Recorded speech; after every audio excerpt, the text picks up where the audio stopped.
It's really important that we compromise and make sure we get the funding for the U.S. Postal Service. You compromise with somebody who's literally dismantling the Postal Service in the name of suppressing voter mail. I'm sorry. That's ridiculous.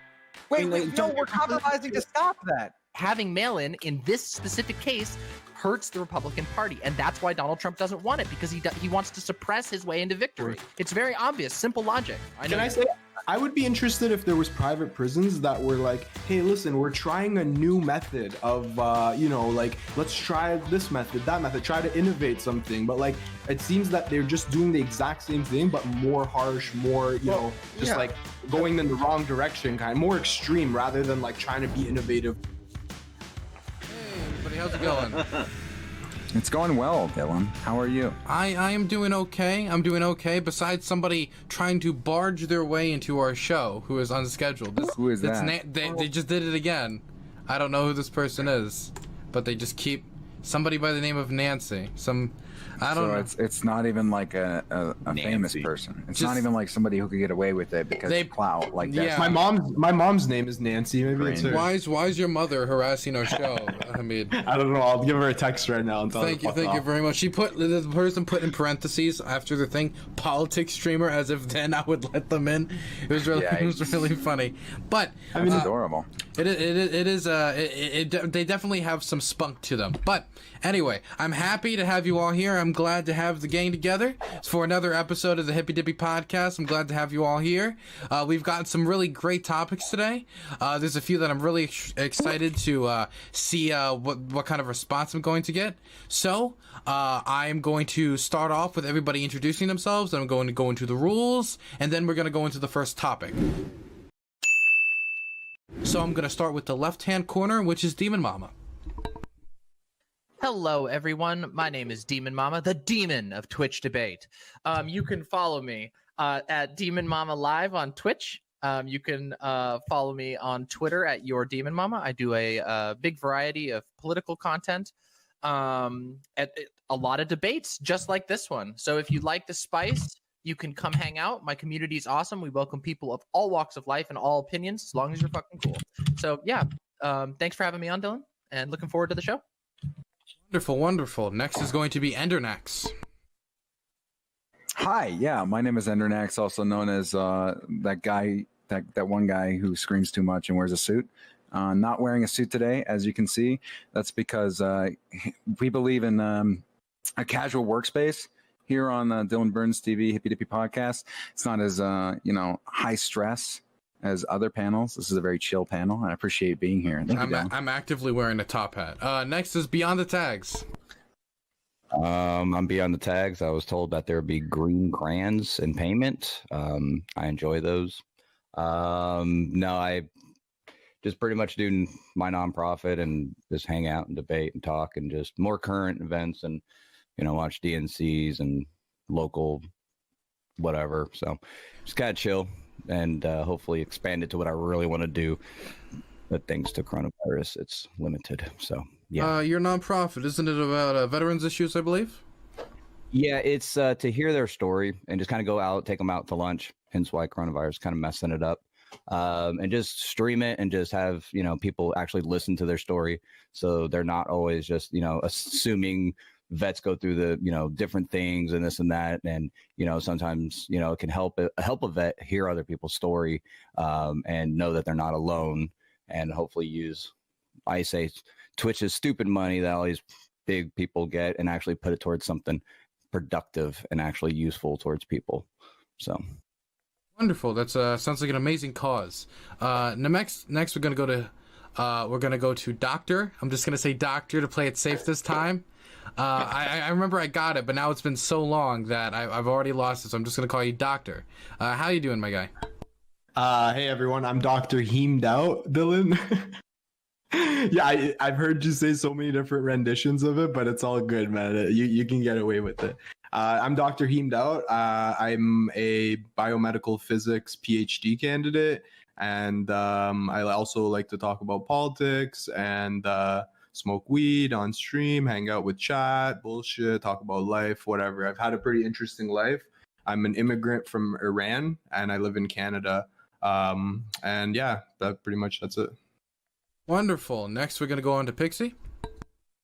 Hi, I'm Pixie. I just moved, so I am in a new apartment. Fun. I'm triple majoring in philosophy, economics, and a bachelor's of science in psychology, specialized in behavior analysis. I love politics, and that's basically it. I can tell you, after doing some work in politics, I don't love it, but I certainly do it. Next is going to be Ciceros? Dylan, come on. What is Cincos. it? Cincos. Okay, Cincos. Cincos. Just a typical nerd guy, kind of stumbled upon the whole Twitch scene. I enjoy talking to people, talking politics, debating. So, here I am. Nothing too special.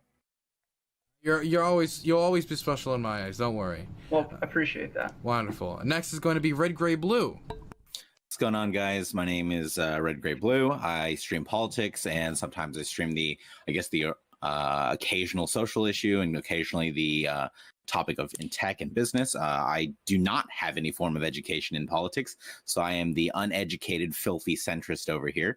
And I guess, I hope to kind of come in here and have at least some form of discourse to kind of share at least different ideas. That's kind of the reason I've hopped into streaming. I am a small, tiny little fish, but I enjoy doing this regardless of kind of whatever the environment is, because I hear that, honestly, I've seen so many great speakers and talented and interesting ideas, and that's what I'm here to kind of explore.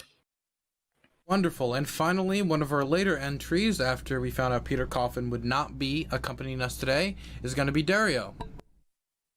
Yeah, thank you so much for having me, Dylan. I guess since we're flexing life stories or whatever, I guess my name is DarioRahim. I'm a Bosnian genocide refugee. I have a master's degree in computer science. I talk politics, I do debates, I talk to people from all around the spectrum. I'm one of the few people who actually has conservatives and libertarians in this chat. Yes, I know, crazy.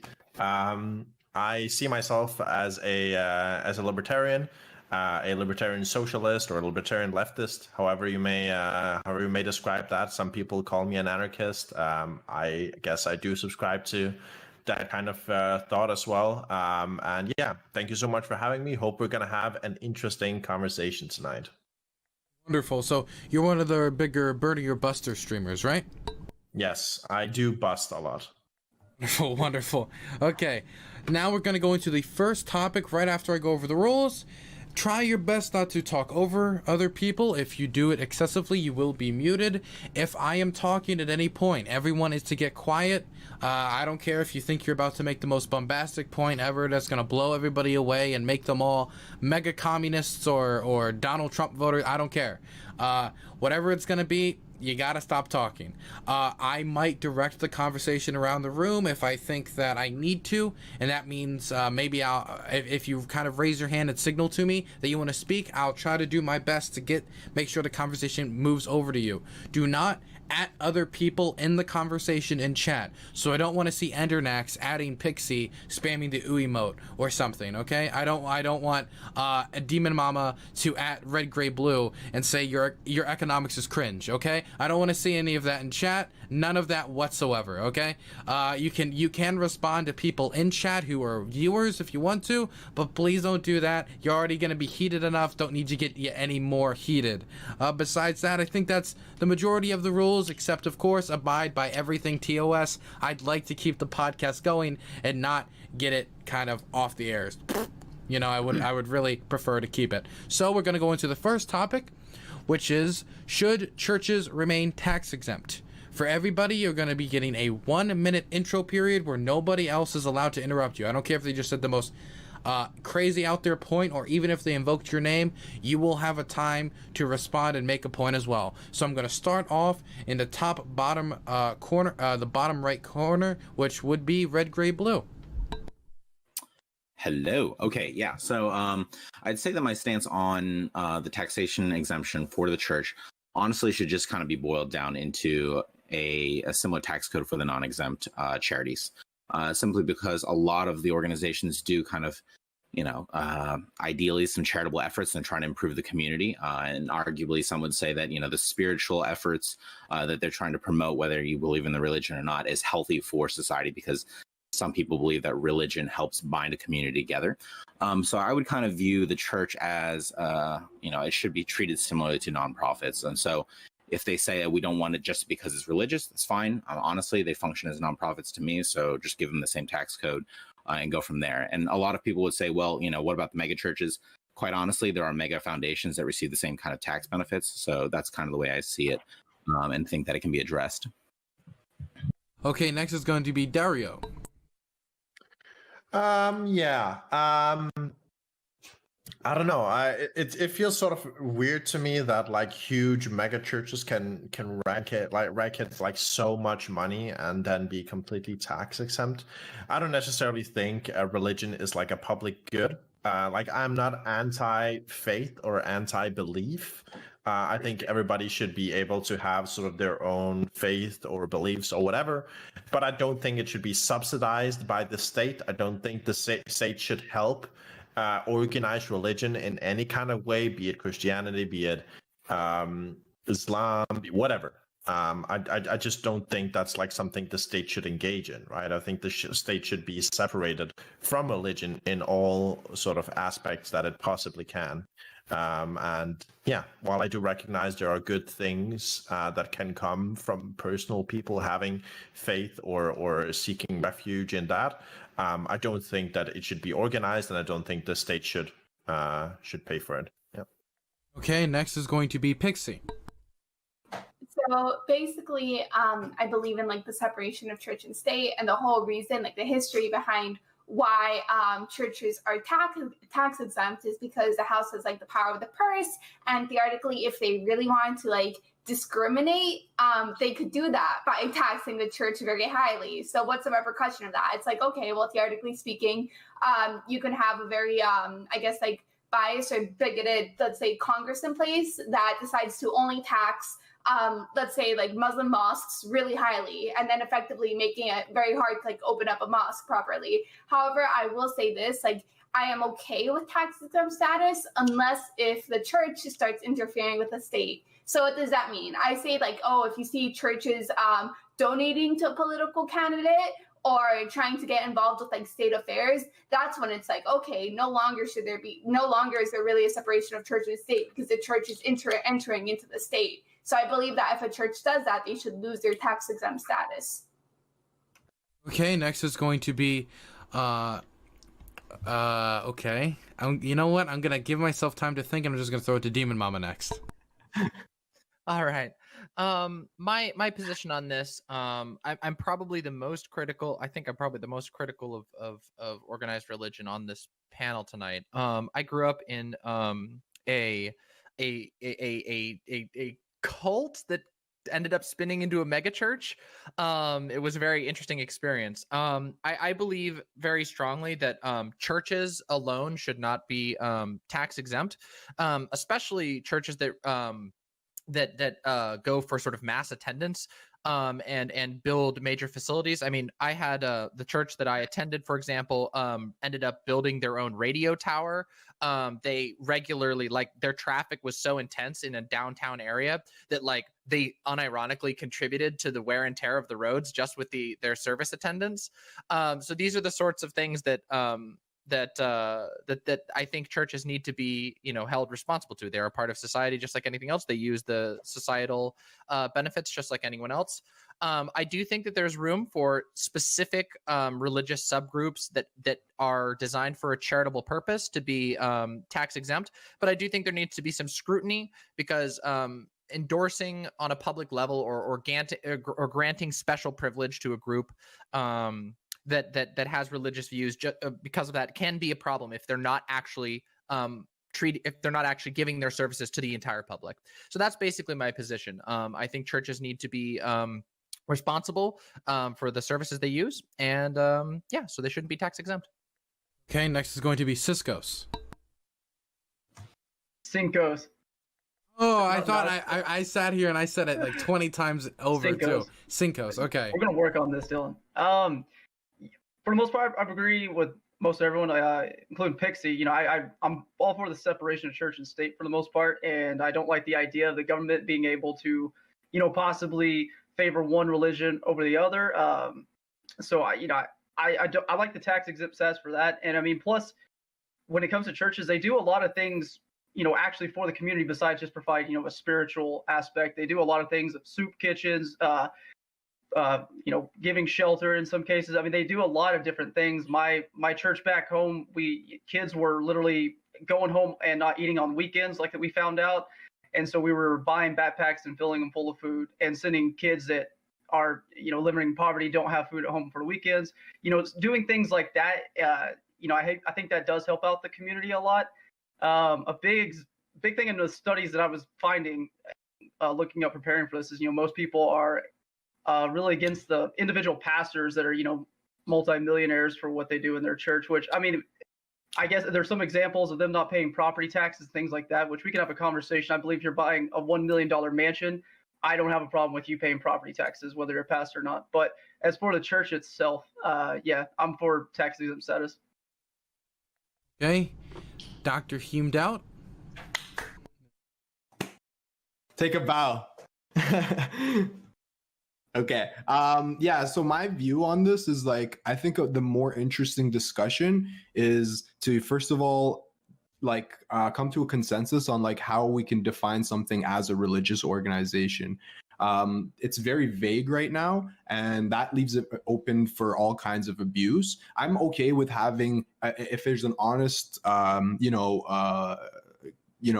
well-intentioned organization that has some spirituality in the community and helps, like you said, with the soup kitchens and whatnot, and they want to have tax exempt status because they're a nonprofit, I totally understand that.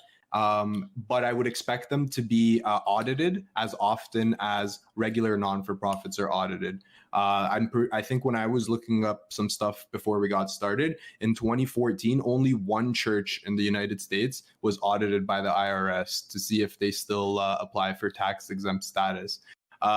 So these are the kind of things that are more interesting to discuss. And also, I have a huge problem with the mega pastor. There's ultra rich ones that have they're bragging about having not one, not two, but 3 private jets. I think that's really fucked up. Maybe we can have a more nuanced discussion about how much money can a church have as its rainy day fund. You know what I mean? Let's say it costs a church $100,000 to operate, and we can all have a discussion and say, okay, you can keep up to 3 years worth of funds and still be considered a non-for-profit, or whatever. That's the more nuanced parts of the discussion. Okay, personally, I think Joel Osteen is one of the best human beings on the planet. He's done nothing wrong ever, and he's known for his integrity. Next and final is going to be Endernax. I got to use the bathroom, so please be on your best behavior. I will. Don't worry about that, buddy. So this is what I'll say. In Germany, they tax religions differently based on the type of religion. I don't think that that's a good system. It seems like that's pretty discriminatory against certain religious groups. To the criticism that churches don't pay for services that they're using, such as roads or parking lots or other infrastructure or whatever, that those taxes are paid for by the individuals who are attending the church. So it seems silly to me. The quickest way you could ever get to a system where this does not happen in American politics right now, because the IRS would be on their ass in a heartbeat if this was happening.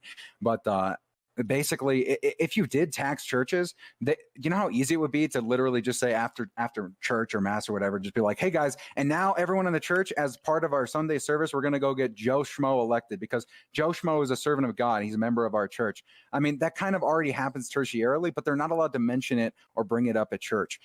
Even if a pastor were to say hey, you shouldn't vote for people who support this policy or people who support this policy or whatever, I think that would be justifiable on the grounds that these individuals are they're saying this due to their religiously held moral beliefs, and there's nothing wrong with that. So I'm of the opinion that we should not tax churches. Sorry, I was putting on slippers. My feet were cold. Okay, we're gonna open it up to the floor. Can I say my opening? Oh, who did I miss? Oh, BeyondTheTags. Did I miss your? I'm sorry. BeyondTheTags, you're next. I believe they should stay tax exempt as long as they don't interfere with, politics and stuff like that. And it is a tricky question, because you have some of these mega churches that they sell DVDs and books, and it's just like the massive profits, radio stations, TV shows. That's where I do think it gets tricky. And with Doctor, what he said, I actually agree with. I think that at a certain point, I think they should start, maybe looking into them, but then again, then you're going to interrupt religious services, soup kitchens and stuff like that, the stuff that they give back to the community. I do think there should be a requirement, and I think that if they make more, I think they should contribute more instead of just doing the minimum, like most places starting off that, might be difficult to contribute. But I think that I don't think we should tax them as long as they are sticking to what they actually intended to, and they don't, start asking people to vote some way or interrupt things. And, especially with the COVID, I know they were saying they're essential and this and that, and that's where it kind of gets tricky a little bit, but I don't think we should tax them as long as they kind of do their thing and continue doing it according to, laws. So. Okay. So unless there's some secret ninth guest that I don't know about, I think I've got it through everybody now. I see RedGreyBlue is kind of excited to take it off, so I think, or two people are. So I think Heemed actually was first. Okay. I just have a quick question to kind of get the discussion rolling. And hang on, I think I just blanked out. Oh, okay, maybe go to RedGreyBlue, and if my thing comes back, I'll come back. Sorry. Okay, so yeah, my thought really just kind of revolved around I fully understand some of the concerns, at least that I've heard so far in the opening panel, about okay, they're a religious organization, people are not paying attention to them, and they're not making sure that they're actually doing the things that they should do with those funds, right? And that somebody had mentioned the audit, and I respect that. And so I think I'm happy to throw a compromise out there, right? Just okay, don't give them tax exempt status because they're a religious organization. Give them tax exempt status because they are a civic or / social club, which is still part of the IRS definition of what a non-exempt organization is. And so practically speaking, I think that actually solves quite a few things. So a lot of people have pointed out issues around political donations. Okay, nonprofits are, particularly have to be registered as, a campaign finance vehicle if they're going to be investing in candidates and donating like that. So that solves that kind of problem. The nonprofit status also makes it so that there is no special circumstance for a religious group, right? So that if they're essentially a mega church, right? There are foundations that do bad things with those funds as well. So not saying that this should not, this is not something we should look at, but if you move them to the exempt status via nonprofit, you open them up to the auditing practices, the standards that you need to maintain around accountancy and transparency, and you kind of solve the problem around religion, in my opinion. So I don't know if that's contentious, but I would love to hear thoughts on it. There was a study actually pretty recently, I think in 2016, about it had over 1,000 U.S. churches, and it said that even for the big mega churches, about 50% of these church budgets that they have goes to salaries. But it also says that staff salaries aren't available information that you can just get. 81% of U.S. churches said this information is mostly limited to church boards, subcommittees, and senior staff. This seems crazy to me. Can I ask why that's different? Why that's a problem? Considering you allow most companies to not fully lay out their salary structure. We don't. But they aren't tax exempt. Yeah. Okay. So nonprofit organizations, you name any foundation in the United States, they are not required to disclose their salaries. So why? Really? Why, that's actually not true. That's actually not true. They do for the key individuals, but not the whole thing. No. Okay. That is true. I mean, key individuals is every organization. So okay. But they get audited much more often, right? I guess the question is why? Why don't churches get audited as often? It's kind of concerning that they're able to bend the rules for them somehow. And then the other thing I was going to bring up to you guys who said that you'd be okay with exempt churches, my question is how far can we take this notion of church, right? Would you guys say that faith healers should be allowed to take money from people and to pretend that they're going to heal them and whatnot, and things that are supernatural? Because if that's the case, then you could say that a palm reader could be a religion, or you could extend that very quickly. A magician, David Blaine, could be a religion, right? It would be a quick domino effect, I think. And I'm wondering what you guys think about that. Sometimes if you make video games, it can sort of give you a spiritual experience playing that game. I think a video game company should definitely be tax exempt. Or even like soccer hooligans that all support the same team and go to the bar every week to watch their soccer team, right? Like I could Those extend actually are foundations. Actually, surprisingly, they're not really churches. are. Yeah, but they're not churches, right? And so, but you guys you keep can talking form past one. This is why right? the Like, Church of Satan has a non-profit status. Okay, it's very simple. So you guys are cool with that? I'm asking. Like anything should be able to become a Wait. church. Well, it doesn't say anything. I mean, It's not anything, right? When the IRS like basically uses, or at least like some of the criteria it uses, is like, for example, having like weekly sermons. So it's not like you can just meet like once in a like blue moon or whatever. It's not that you can just like have an individual palm reader. It's this idea that has to be like a community like orientated, like basically a weekly or bi-weekly event that provides like some sort of like spiritual relief. Now, yes, this does lead to the way of cults, which I think are like very dangerous. However, I believe that's, even though that's a topic related to like church tax exempt status, that's also something that we can like find a way to shut down, not through like taxing them, but for example, seeing if they're like committing like illegal activity or even like grounds for like abuse of their own like members when they enter like cult territory. So yeah. Yeah, there's two things I wanted to touch on with that. First off, to address something that Endernax said in his opening about the attendees of a church paying for the roads and stuff. While that's true in a general sense, it doesn't account for the fact that there is undue concentrated travel to a specific church. So, for example, in the church that I grew up in was located in a very small town. Tons and tons of people from all over the region would come every single Sunday, every single Saturday, and every single Wednesday to come attend that church. This town was incredibly small. So the town had the people who lived in that town had an undue tax burden for the road that was being destroyed by the traffic, the thousands and thousands of attendees who were going to this church. Likewise, I mean, I don't know all of the costs associated with radio, but radio is an incredibly complicated industry. So then being tax exempt and being able to run a radio station that's dominating the airwaves in that town is another thing to consider. In addition, that all of that doesn't address stuff like which is very, very common, things like this, which are very, very common with mega churches, is special events.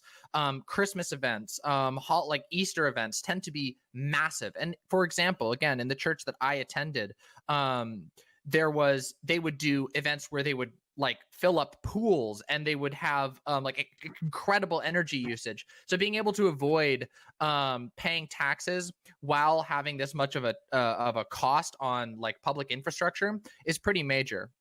Another thing I wanted to state that Pixie brought up was talking about the fact that the government has regulations on what determines a religious organization. I would think that would impugn religious freedom, right? Because it creates a perverse incentive for religions to adhere and conform to a specific way of practicing in order to reach that tax exempt status. However, if you were instead to build a structure that says, say, a soup kitchen run by a church is a nonprofit organization in and of itself, they already have churches already have internal accounting for this. It wouldn't be much of a change for them to simply categorize the soup kitchen as the tax exempt portion, because that is the portion of the business of the church that is actually doing public good.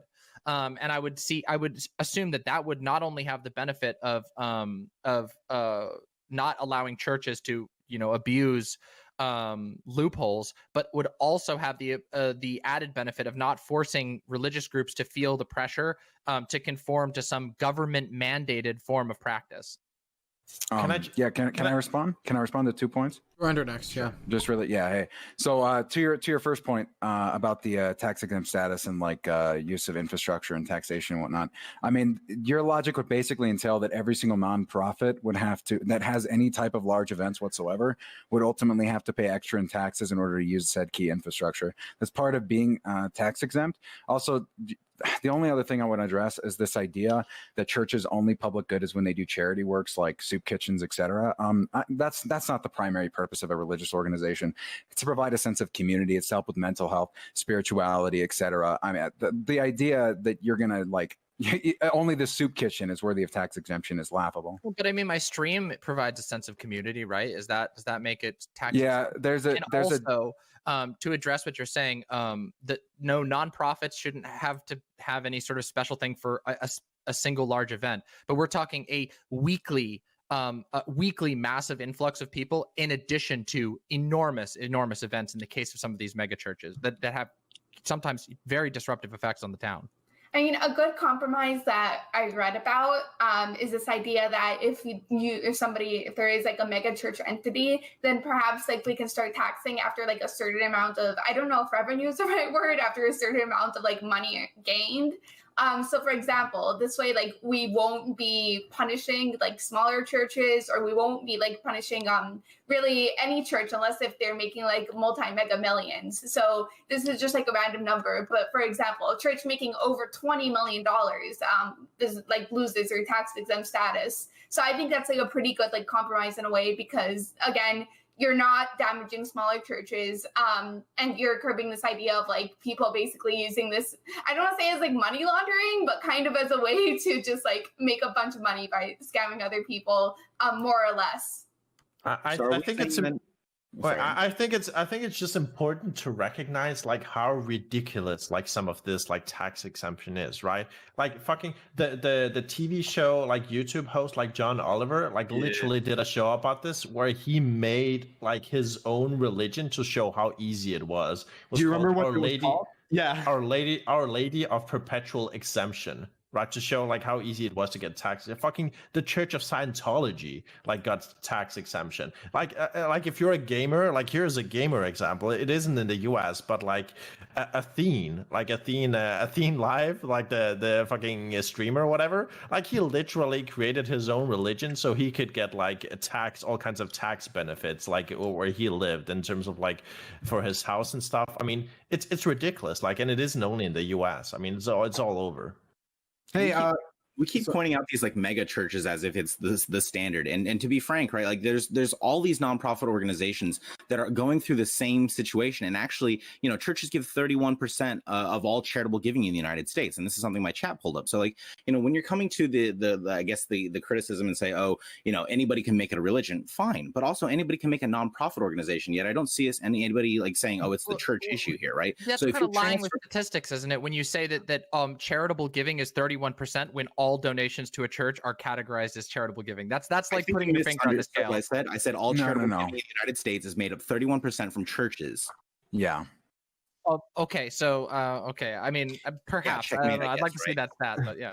Yeah, I'm happy to send it to you. This is the point, right? It's like not like everyone's criticizing mega churches, and I have no problem criticizing a mega church. Right? Wait, why is that an argument? Well, like, who cares about how much they give to charity, right? No, like that's my point, right? Like charity isn't a replacement for taxes. But this is not like all nonprofit organizations, and I see no one going after nonprofit organizations. All Hey, Dario, I'm finished. Let's wait. Let's let RedGreyBlue finish. He didn't really get to finish his point. So if we're saying that, you know, nonprofit organizations are fine, and our biggest complaint with religious organizations is that they're religious, fine.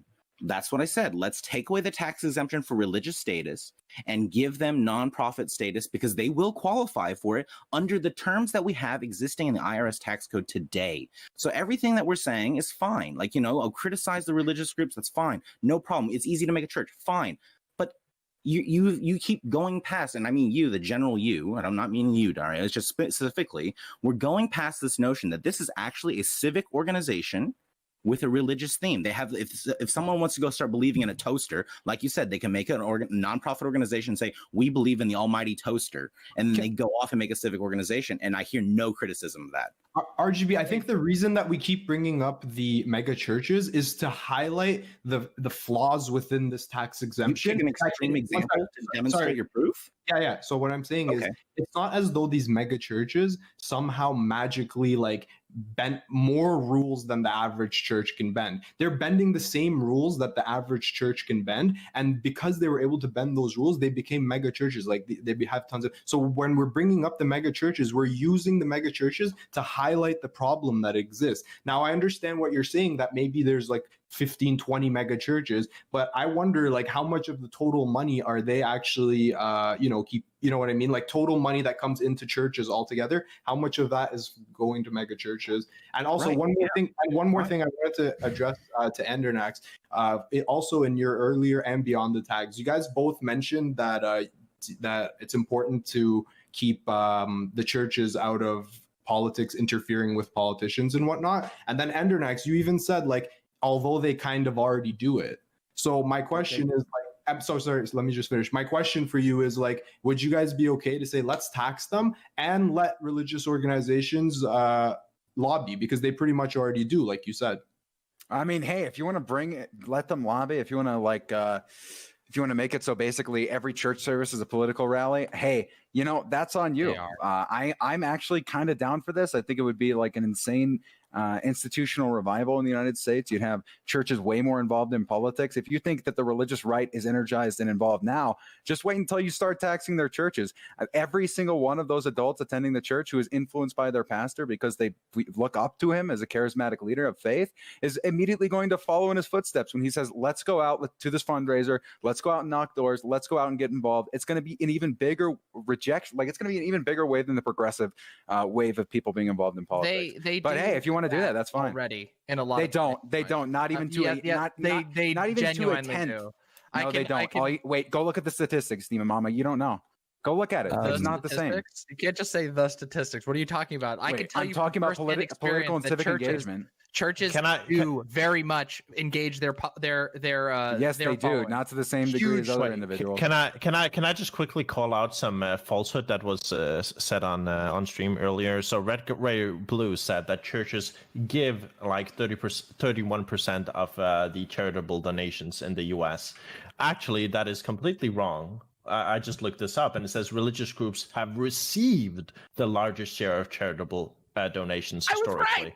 This remains true in 2016 with 2.9% increase in donations this year. 31% of all donations went to religious organizations. So they do not give, they receive 31%. Okay, and that's fine. I can accept that, right? But does that change the fundamental comment that I'm saying, right? Massively. Why did you bring it up? Why did you bring it up? Because I thought I made a mistake, right? And I misinterpreted the data, and I have no problem owning that, right? So what I'm saying fundamentally is this. That's not key to my argument. And the reason is because you guys keep focusing on these are churches, right? And these are religious groups. What I'm saying is don't give them religious status. Fine. No problem, right? But you look at how many nonprofits are out there that are formed by 5 people getting together and say, we're a civic organization. They're going to do the same thing. And this will give you transparency that you want, because nonprofits like Ender and you guys have said we need to submit certain filing requirements around key employees and etc. Sure. I understand your point. So just quickly, right? So you brought this up as a point in your favor. You said they give a lot to charities. Therefore, this was a good argument in your favor. So now that it's actually reversed, will you then accept that this is not an argument in your favor, but like an argument against your point? I don't see, like, because fundamentally, I think we're looking at different things. Can you answer the question? Yeah. And why did you bring it up? If it wasn't important, would you like to keep talking? Would you like me to answer? Sure, go ahead. Okay, then how about you keep your mouth shut while I'm answering? Holy shit, dude. I mean, wait, are you angry because okay. I called out the bullshit? Okay. No, I told you. Okay, let's take a step. That. Okay. I'm talking. Okay. RedGreyBlue, please answer Dario's question. Fully. Happily. Okay, wonderful. I was wrong, right? And that my information did not support the argument that charitable giving is good, right? Fine. That's okay. From the religious side, that it's going to church. Like I can just happily say I'm even going to say churches are a net negative. And what I'm saying that fundamentally is it is a civic organization. And what makes the difference here is that everyone's focused on religion. Now, if religion is bad, I don't mind. Like, just say it's bad. Okay, that doesn't change my fundamental premise that it is a civic organization. If you want that transparency that you're looking for, and this is the part that I'm confused by, because I keep getting like criticized for this, and I'm saying, let's get that transparency by making them a nonprofit organization that you guys can audit at will, right? I'm okay with that. That's what I'm not fully understanding here, is that you guys keep criticizing me for the charitable giving, and I don't mind it being completely wrong, right? Because there are organizations out there that don't do any charitable giving, and they're ineffectual in society, and they still receive nonprofit exempt status. So if you want to solve this problem, right, that's what I'm saying. And so I have no problem with that should be the bare minimum, right? I think everybody should agree that should be the bare minimum. Now, if we agree to that, I would also say we should definitely take a long, hard look at how these not like tax exempt organizations, like nonprofits also in general. I don't know how broad the problem is. I know specifically for like religious organizations how lobbying works, right? How political lobbying works. But they should definitely be looked at. Yeah, and yes, this goes for all nonprofits, right? I don't think the purpose of a nonprofit should be to do political lobbying with their tax exempt status, being able to do it more effectively, right? I think that's like a terrible precedent to set, be it churches, be it whatever.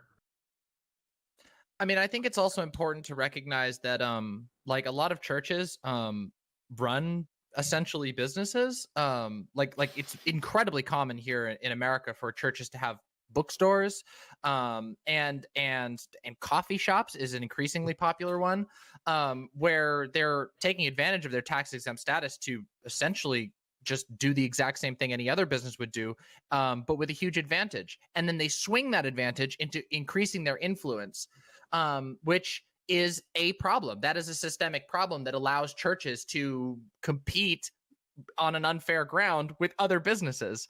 In addition, there are problems even with smaller organizations or smaller branches of larger organizations. For example, I mean, we can look at stuff like Catholic churches, there are many small Catholic churches which may not individually have like there may not be any wrongdoing going on at a specific like diocese or whatever, but as you go up the chain, there becomes more systemic problems of an enormous affiliated organization that's able to use it to step outside of taxes while still essentially benefiting from it, just like any other business would. There are all kinds of ways that this is used, and in addition to not being scrutinized, as we've seen from the information that was provided by DrHeemedOut, that they're not being scrutinized on the same level as other organizations. There are also just sort of unique things that are done by churches, stuff like purchasing houses that are owned by the church, but then allowed to be used by members of the clergy who might also have essentially complete control over that organization's decisions. That's something that's also very common. This is like church-owned properties that are then immediately given to the person who's in charge of that specific church is really common among in the Catholic Church, for example, and in the church that I grew up in. That was something that happened as well. Vehicles, sometimes outfits even, are justified as business purchases of the church, and then are basically just for the individual benefit of that person. There's a couple of things that I want to point out. The first one is that if a church is like opening up a coffee shop, or if they're doing a business like that, they are actually supposed to be taxed. Churches who are basically doing things that are not like directly affiliated with their service. So for example, a business like that is supposed to be taxed. So for example, if a church leases out their church's space for some sort of event where they gain money, and for example, just like leasing out to like another business or whatever, and they get a profit out of that, that's supposed to be taxed. So if that's not being taxed currently, that is in the fault of the IRS, and they should be doing that. And the reason why I know this is because I don't know if you guys saw, like a couple of days ago, I tweeted that I want to start a church one day. But that's a different topic. So they're supposed to be taxed. And then another thing that I want to add on top of that is that I don't know how I feel about saying that nonprofits should not be allowed to like lobby. And the reason why I say that is because when it comes to things like, let's say, a nonprofit that works with climate change and that works with like trying to make things like more sustainable, I don't think that would like really make sense to be like, oh no, like they should lose their nonprofit status because they are trying to advocate for these things. Because they're trying to advocate for like reducing like global warming or climate change or whatever. However, I am perfectly fine with saying, okay, like churches, since they're classified as a church, they should lose their status if they decide to get into the state, because they are violating the separation of church and state. So, Wait, yeah. Pixie, I mean, I understand where you're coming from, but you understand, like, we can't just say, well, the organizations that I don't like, they don't get to do lobbying, but the ones I like that do climate Well, no, change, that's exactly what it I'm has to trying be say. consistent, right? Yeah, that's exactly what I'm trying to say. We shouldn't classify churches just as like nonprofits, because nonprofits are, I don't want to say fundamentally political, but a lot of times they do end up reaching into politics. While churches, the whole idea of them being tax exempt is that there's supposed to be a separation of church and state, which I agree right now we don't really have, because you have churches like basically politically lobbying, which in that case I say, yeah, they should lose their tax exempt status. But we don't have this place in nonprofits. Yeah, sure. I think I understand where you're coming from. I just think that, like, I haven't looked this up, but I'm sure that, like, there's way more like nonprofit organizations that do lobbying that you probably wouldn't like than the ones that you would like. Like, I don't know.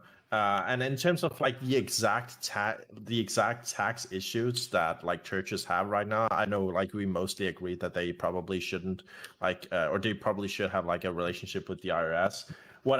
From what I can read, it seems that, first off, they don't even have to apply for tax exemption with the IRS; they just have it. And second, they're not required to file like an annual report like other nonprofits are. So those are like two of the big ones.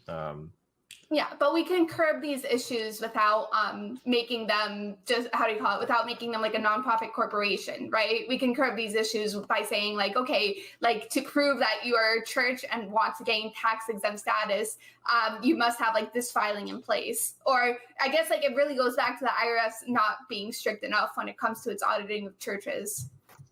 Oh, and it says here, in general, no organization may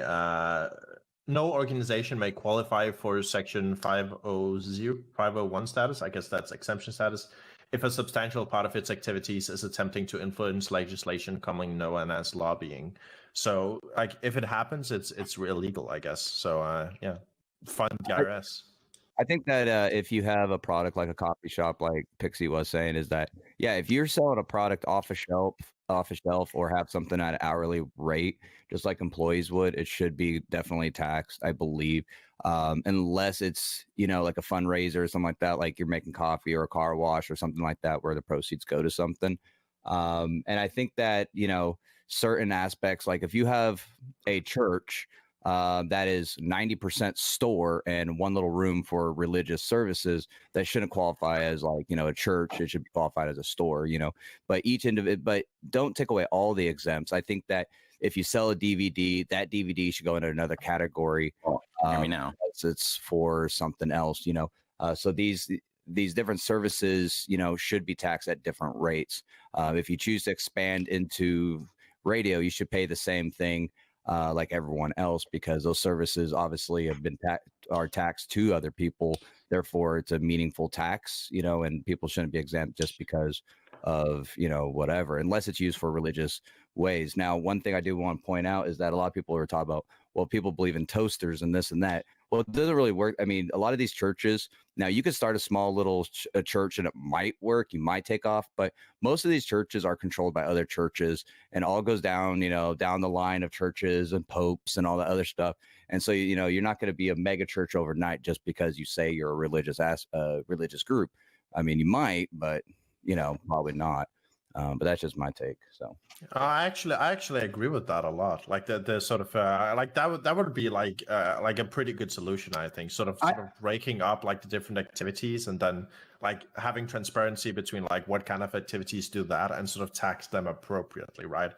But Dario, my question would be like, at what point is the product or service that they're giving, like, where do you draw that line? Like, is it like anything that's spiritual doesn't get taxed? Like, if I buy, if I'm, because like sometimes they're like, oh, like, you watch the John Oliver episode, obviously, when the one guy's asking for seed money for like granting people's wishes or whatever. So that is kind of like a service or like a coffee. Like being purchased. Well, so it makes it very difficult to draw the line and say like, this is a spiritual non-taxed service versus this is like a product that you're getting. Yeah, Yeah. I guess what I would view is that I would say, well, if you're doing stuff like, I don't know, soup kitchens or whatever, homeless shelters, like these kinds of things, or Sure, whatever, yeah. that generally other nonprofits do, then you can get sort of the taxation for those activities, but not for the whatever normal things that you do and like make all of your money off of. A good example would be like the church having a barbecue after a session. My parents went to church. I'm not really a religious person myself, but they used to have a barbecue. Everyone just go there, eat for free, this and that. But they still had like a little snack bar that you can go pay like $1 for like a bagel or something like that in case you missed breakfast, you know, and then those proceeds would go towards the church.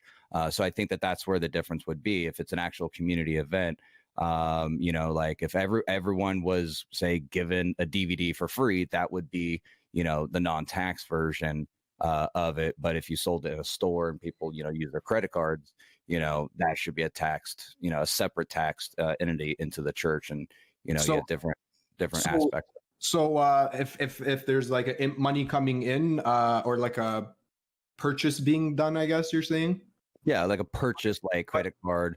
Now donations are much different because those are Well, that's what I was gonna get to next. I know. Well, donations, like a lot of people talk about cars and property and stuff. A lot of and this is where the scary part is that, you know, you have someone who's rich and they're like, hey, you know, here you go, I'm going to donate this Lamborghini to you. And so it does raise suspicion. Why was that particular thing donated or this and that? And, you know, you can get into, you know, scary things where people wash money. They might move it over to these accounts. But then again, I mean, look at, we've taxed businesses all over, and all they do is just move it from one account to another account during the tax season. So technically they're avoiding taxes anyways. So, I mean, at least, you know, churches are just doing it maybe a little different, but I mean, it's nothing much different than big corporations moving it from their headquarters in Japan and then moving it over to, you know, the United States every tax season. So, you know, except as we brought up that there is a huge difference in the enforcement of said rules. And I think that is an important thing for us to pay attention to, and also addresses why some of the focus has been on larger church organizations and not so much small ones, because I mean, where the money is going is in these large organizations. But I think it is important to recognize that religion is an incredibly strongly held belief system. Like it's a really important to a lot of people, and as a result, there is and has been many historical examples of reprisal or even intimidation, arguably, by churches and by religious people who also happen to have power. And that's part of the reason why we strive and why it's so important in our constitutionally to have a separation of church and state, is because churches, because they are claiming divine power, they have huge traditional power, they are able to sort of flex different social muscles than lots of other organizations that businesses usually do not have. Businesses don't generally claim to be representatives of God. They don't generally claim to be, speaking wisdom from on high. Some do, I suppose, but most do not, and most also don't have the historical legitimacy of that. But many churches do. So there's actually a legitimate institutional pressure against churches being like treated fairly in that way, which needs to be taken seriously. It's a pressure, a systemic pressure that can cause pretty bad behavior on that part, that it can excuse it.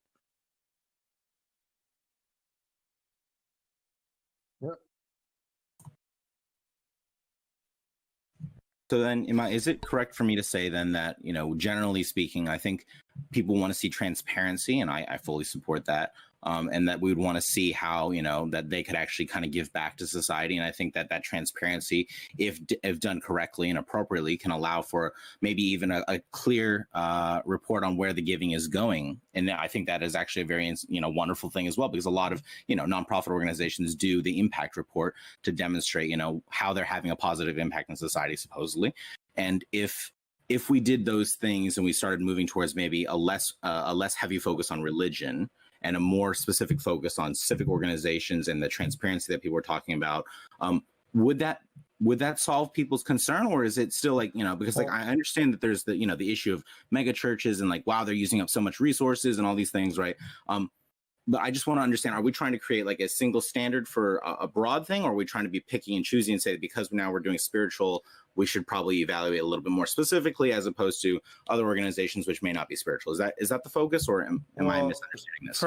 For me, the issue is that, I mean, if we're talking about like being like applying rules consistently, I think that's like one discussion.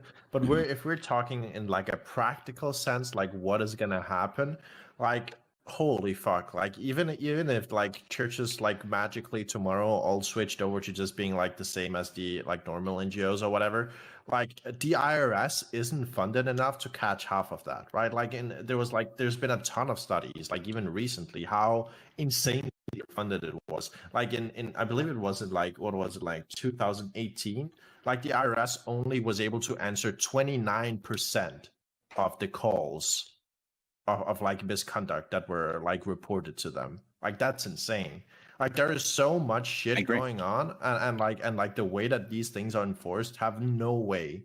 Like just creating like more NGOs. So like in some ways it's sort of like a blessing in disguise that the fucking churches aren't like the other NGOs, because the IRS can't keep up anyway, right? So like you might as well have like an arbitrary number of NGO like tax exempt stuff that they don't have to follow track on, because they can't, right? So it's like, I don't know. There's like and Dario, you said if they were magically all became nonprofits, like tomorrow, you said if they all magically tomorrow became nonprofits, I would follow that by saying the next day after that, Republicans that are in Congress and stuff would work on finding new tax loopholes and new ways to not get them audited and stuff. So it's not like it would be fixed by just magic. Like there's always going to be this force that's working within legislation that's going to push for like less oversight, more, loopholes, less auditing, so on and so forth.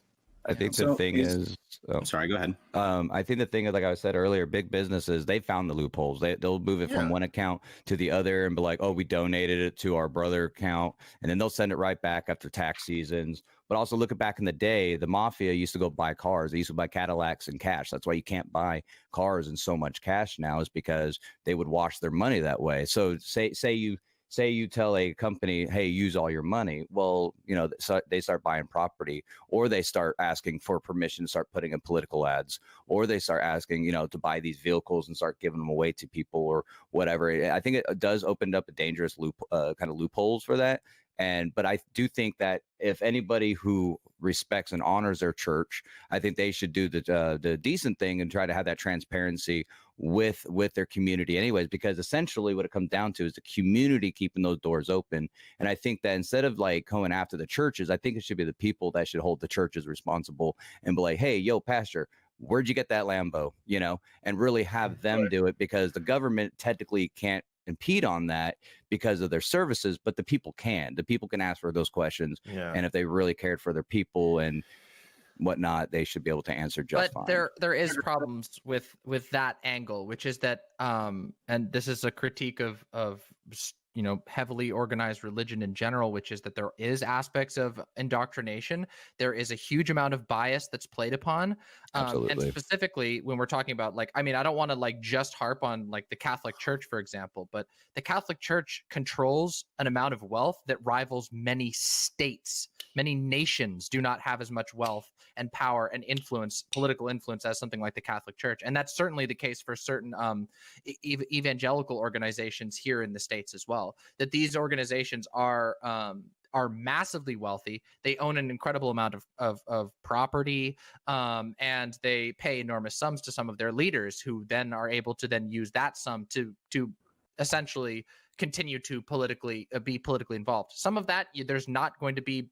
It's going to be hard to deal with some of the extreme examples of that because of where the lines are drawn in the law. But I think we can say that the state of things as it is right now is that churches are basically given carte blanche to do whatever they want with their finances, with very few exceptions, is what we've seen from basically every source of evidence. I'm actually going to be wrapping this up so we can go into the next topic. Don't worry, you have an ending statement. Everybody gets an ending statement. So if you want to say something, you got a minute to say it. Because you didn't get a lot of time to talk on this topic, so I definitely want to be able. I'll give you a little extra time if you want it, if you want to use it. Okay, we're gonna start with the bottom left-hand corner with Pixie. So basically, I don't think churches should lose their tax exempt status broadly, right? As we talked about here, like there are certain conditions that can be put so that they can lose their tax exempt status. Like for example, if they start interfering with the state, that should be grounds for losing your tax exempt status. They should not be tax exempt if they're running businesses, which they're already not supposed to be tax exempt from that, but the IRS isn't doing its job, mostly because it's underfunded. I think it would have been nicer if we could have focused more, I guess, on legal aspects of this, because I do believe that some churches literally are extorting people. And I think you don't need to necessarily take away their tax criminal route when it comes to that.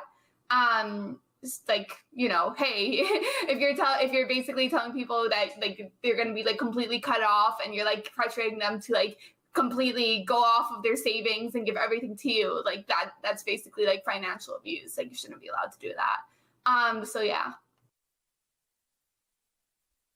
Okay, next is going to be Dario. I'll keep this very short. Fund the IRS. There you go. Okay, next is going to be RedGreyBlue. I appreciate the thoughts that are put forward by a lot of people saying that, the religious organization should not get special tax exempt status, especially things around if they're using public utilities, as DemonMama brought up earlier. I can understand that, right? If we want to try to make sure that they're giving an appropriate due to society as necessary for their contribution, I understand the intent. I take issue a little bit with kind of the focus on the spirituality of these organizations, broadly speaking, because there's civic organizations that do a lot of random, honestly, completely batshit things. And so in those spaces that they get nonprofit status as well, obviously that's a flaw in our system. But in trying to make sure that there's, I guess, equal representation across these various groups, whether we like them or not, I think it is important to probably address some of the loopholes, right? And so the loophole being that it is a religious exemption that these people are getting. Let's move them to nonprofit status so that we can have the appropriate transparency. And as we go from there, I think we can't have a dystopian perspective on what the Republicans will do, because everyone's going to fight for their agenda no matter what. So this is not exactly a surprise that maybe the Republicans are going to try to find a new loophole, but it is in that endeavor that we tried to close this big loophole, if that is the major concern first. So that's kind of where I stand on that. Okay, next is going to be DrHeemedOut. I think we had a really interesting discussion. I'm just going to close up by saying again that it's really ridiculous that these churches, only one church got audited in 2014, and I think 2 in 2013. This excuse, or people are saying that it incentivizes charity. I think a lot of leftists and progressives on the panel right now would agree that we would rather just raise taxes and have the money be dispersed in an organized way. And also, I really wish we got to talk more about, what exactly is a church, because I still am very foggy on it. And I think that it's ridiculous to be able to, Dario brought up the John Oliver episode, there's a reason why he was able to do that so easily. And it just highlights all the problems that are in the system. And finally, if anybody in chat or whatever hasn't seen it, I highly recommend Righteous Gemstones on HBO, which is very relevant to this discussion we're having right now, where Danny McBride starts a mega church, and it's absolutely fucking hilarious. And next is going to be DemonMama. Yeah. I think there's a number of issues that we have currently with churches being tax exempt. I think that the more powerful and influential a church is, the more scrutiny it should be under, as it is. That makes sense. If you have an incredible amount of income, if you have a credible amount of political and social capital, you should have scrutiny on you. As it currently stands, this is not the case. I think there are a number of social factors and legal factors that contribute to this. But churches get away with a lot of very questionable behavior. And there are absolutely very large churches that are that use traditional church tradition as a way of pressuring people into paying into them, and then they essentially use that as a way to self-enrich. Any other business would have to pay taxes for doing those sorts of things, and we still would have criticisms of that business if their practices were particularly bad. I think it is a minimum that we should be able to say churches that have huge business apparatuses should absolutely be viable for taxes in the society that they function in. Okay, next is going to be Endernax. Yeah, I'm just going to say that, just because some mega churches exist and they do bad things doesn't mean you should just shit on religion all the time.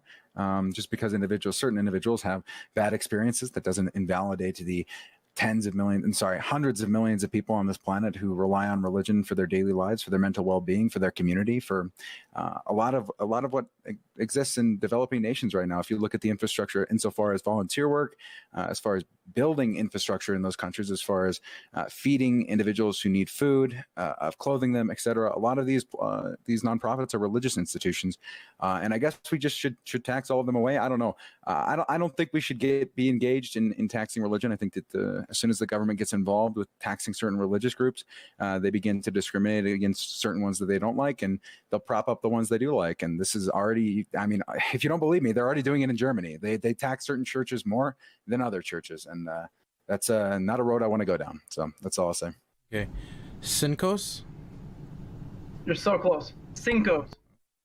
I agree a lot with what Endernax said. I feel like it's hard to really describe spirituality and what people feel, and to tell someone, whatever they may believe, and that they say it's a religion, to say, well, it's either it is or isn't based on our definition. I think that's a dangerous game to play with people, and especially hundreds of millions of people. But like I said, yeah, it's when you're targeting them like that, you're going to disenfranchise them, and then I think you're going to end up with a lot more dangerous crowd of people when they're feeling like their religion, their spirituality is attacked. But also, I'm with Endernax. Also, the fact that I don't like the government with their hands in as much as they can get into. I would rather give the power to the people, and I would push for transparency within the church 100%, and let people see what they're giving into, see where it's going, and let the people be deciding factor of, hey, this church has $2 billion in their bank account. They're obviously not doing what they say they're doing. I don't want to give any more. Hey, everybody, let's stop giving to this church. I think you'll find that a lot of churches would die out quickly if that was more of the case. But okay, and next we're gonna go to the final person, which is BeyondTheTags. Yay. So I mean, like I said, and I'm playing kind of devil's advocate here, because I think that, if other businesses are going to be getting taxed for, putting stuff on, the shelf and coffee and all this other stuff, I believe that, like I said earlier, I think that certain products, if they're, they should maybe be taxed, to kind of separate the actual, stuff that they do that doesn't include income and stuff like that.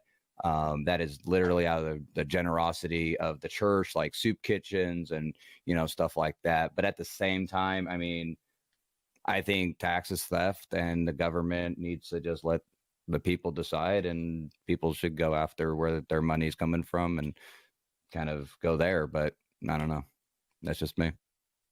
Okay, we're going to go to the next topic, which is, should private prisons exist? I'll repeat it one more time. Should private prisons exist? I am going to start this time in the bottom right-hand corner, which is RedGreyBlue. Sorry, my mute button is really slow, and I'm operating on a potato computer. So as far as private prisons go, I have seen that there's a lot of criticism of private prisons from, I would say, honestly, a broad swath of society. Now, I realize that a large support of it comes from the conservative base. I personally believe that private prisons, unless they have like a demonstrably evident case that they are way better at solving recidivism amongst prisoners, then I would say okay. But unfortunately, that is not the case. And I saw a study, and I apologize, I can't remember where it came from, but I can find it and put it in the chat. That approximately 1 out of 36 studies found that there was a positive improvement on recidivism for private prisons. So in other words, it just kind of goes to show that I think that private prisons are not necessarily doing things in the interest of the, I guess, the citizen at the end of the day, or the felon, right? And it is not looking to try to make their lives better. Their ultimate aim is profit, and I find that concerning. So unless we can get that alignment sorted out and made sure that it is like really going to result in positive changes to recidivism, then I would say no, private prisons should not exist. Okay, next is going to be Dario. Yeah, so I think the concept of private prisons is super interesting. And generally, I definitely think private prisons shouldn't be a thing, right? But I would even go even further. I think the way that sort of the prison system works right now is absolutely terrible and does not serve anyone actual human being other than the profits of the people that have them, right? Or it serves to disenfranchise a set of the population. Let me just read you stats. So in the United States, the recidivism rate is 77%. In Denmark, it's 29%. America is the world leader in guard labor. The US has over 200 guard labor workers per 10,000 workers. Denmark has 1/4 of that, and that is per capita, right? The US has the most inequality based on the Gini index of any first world country. Like, private prisons are a bastardization of what should be a system of rehabilitation. Private, and last but not least, private prisons profits have been record high under the Trump administration. So, I mean, there's some incentives for you. Okay, next we're going to throw it over to Pixie. Private prisons should absolutely not exist. Historically speaking, the existence of private prisons has led to lobbying of criminalizing things that perhaps should not be criminalized, or leading things to be leading laws to have harsher sentences than what they perhaps should have. So in other words, private prisons, their literal existence, basically leads to more injustice towards the general populace. And I think that is incredibly wrong. I think making money off of people being in jail is just something immoral to begin with. If you want to have a basic standard principle, whether it be because of what Dario mentioned, we should focus more on rehabilitation than instead of profit, or because the profit motive literally incentivizes prisons to keep people there longer because then they make more money. So absolutely not. I do not believe they should be a thing. Okay. Ssscincos. Say it one more time. One more time for me. One more time. Ssscincos. Ssscincos. Okay. So I really don't have a strong opinion on this topic. To be honest, I'm eager to hear the discussion and hear more from what all y'all say. But from my research that I found articles that went both ways. Some said that private prisons, were basically cheaper to operate, which means less money coming from the government. Some were more expensive.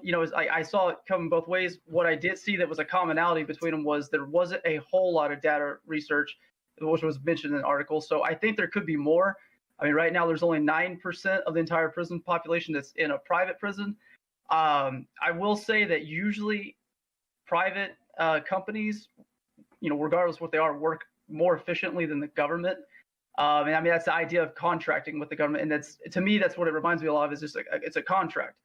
And so I believe that as far as the operational of the prison, that it has the ability to probably be more efficient, make decisions quicker instead of being under the government control. But I'm up for more studies into it to see which one is more efficient. I believe that there probably is. There's like I said, there's both on the side. There might be some prisons, private prisons, that work at a more cost-effective measure, and there's some that aren't. Maybe we could look at the ones that are more cost-effective and see what they're doing, and replicate that more. Okay, next is going to be DrHeemedOut. So I think some things should just be run by the state, and this is one example of it. And I think it's important to remember, like, what even is the point of a prison, right? The point of a prison is to rehabilitate criminals. And when you're adding a profit motive, you're kind of diverging away from that initial point of having prisons in the first place. When you have the profit motive, it incentivizes two things: increased revenue, which translates to more inmates, and increased profits, which comes by cutting costs, right? And I don't think these are two things that are very, I guess, desirable. And also add on top of that corporations already have such a powerful influence on legislation in the United States. And it just is a recipe for disaster, because they can lobby to have more tough law enforcement, which puts more people in prison, which adds to their profits, which they can lobby more. And it just becomes a vicious cycle. And then also lastly, people always say like that the private sector is going to encourage so much innovation. I just haven't seen any innovation in the prison system whatsoever. So I guess those would be my reasons against it. Okay, next is going to be BeyondTheTags. So I'm kind of listening to everyone, and some of them I'm kind of like scratching my head on as to maybe I'm just not following along. I think they should be privatized, but not even just privatized. I'm going to take a little step further back. I mean, if you look at Switzerland, I'm pretty sure that's not, their whole prison system, but they actually focus on rehabilitation. And it's these, small companies that reach out to certain kind of people and they help rehabilitate them, and they actually, fix them. But even right now with our prisons and our jails being our prisons being ran by the government, I mean, there's so much stupid money being brought into them. Most of these prisons are sponsored by big corporations to fight for these government contracts, and they make millions and millions and millions as long as they have full capacity. They get tax breaks if they have full capacity, because why are you going to keep an empty jail around? Yeah, sure. That means there's not that much criminals, but that is a pointless thing to keep around. And those people can't keep taxing people or making money off of it. And so I think that privatizing it will allow people to, I think, better rehabilitate people for certain needs, specializations that person needs. But, I mean, I think that right now it's obviously not working. I mean, it's not even just full, they're overcrowded. And that I think something needs to change, and maybe the private sector, I believe, might even be the best route. Okay, next is going to be DemonMama. Private prisons are an abominable idea. I have a lot of critiques of prisons in general, but the idea of building a profit incentive into a contract with the state, to where the state is making a declaration that this person is going to be locked up for a period amount of time, is so many absolutely contradictory incentives that there's no possible way that you can avoid corruption there. There's no way around that. And also taking prisons out of the control of an organization that has, and there are many critiques about how much actual democratic say people have in the justice system, which I agree with, mind you. I think there's a lot of critiques of that. But moving prisons to a system that has less accountability by means of going to private corporations, which have functionally no accountability and don't have customers except for the state, is so... It's so foolish on its face that I can't even believe we found ourselves in a timeline where private prisons are commonplace. In our country right now, it is common for private prisons to have to reduce the amount of necessities that are given to prisoners, including stuff like tampons and toilet paper, and instead sell them in an internal prison store, which those prisoners have to go do sanctioned labor for extremely low wages in order to even be able to afford those basics. We are, as a country, in any just system, we should have, if we're going to have a prison system and not a more advanced and modern rehabilitative system, if we're going to have that, the least that we can do is ensure that prisoners will be given dignity and justice. Regardless, just because someone is a criminal doesn't mean that they get to be fucking treated like not a human. Private prisons fly in the face of all logic around penalization or rehabilitation, and there's absolutely no reason they should exist anywhere on this planet. And last but not least, Endernax.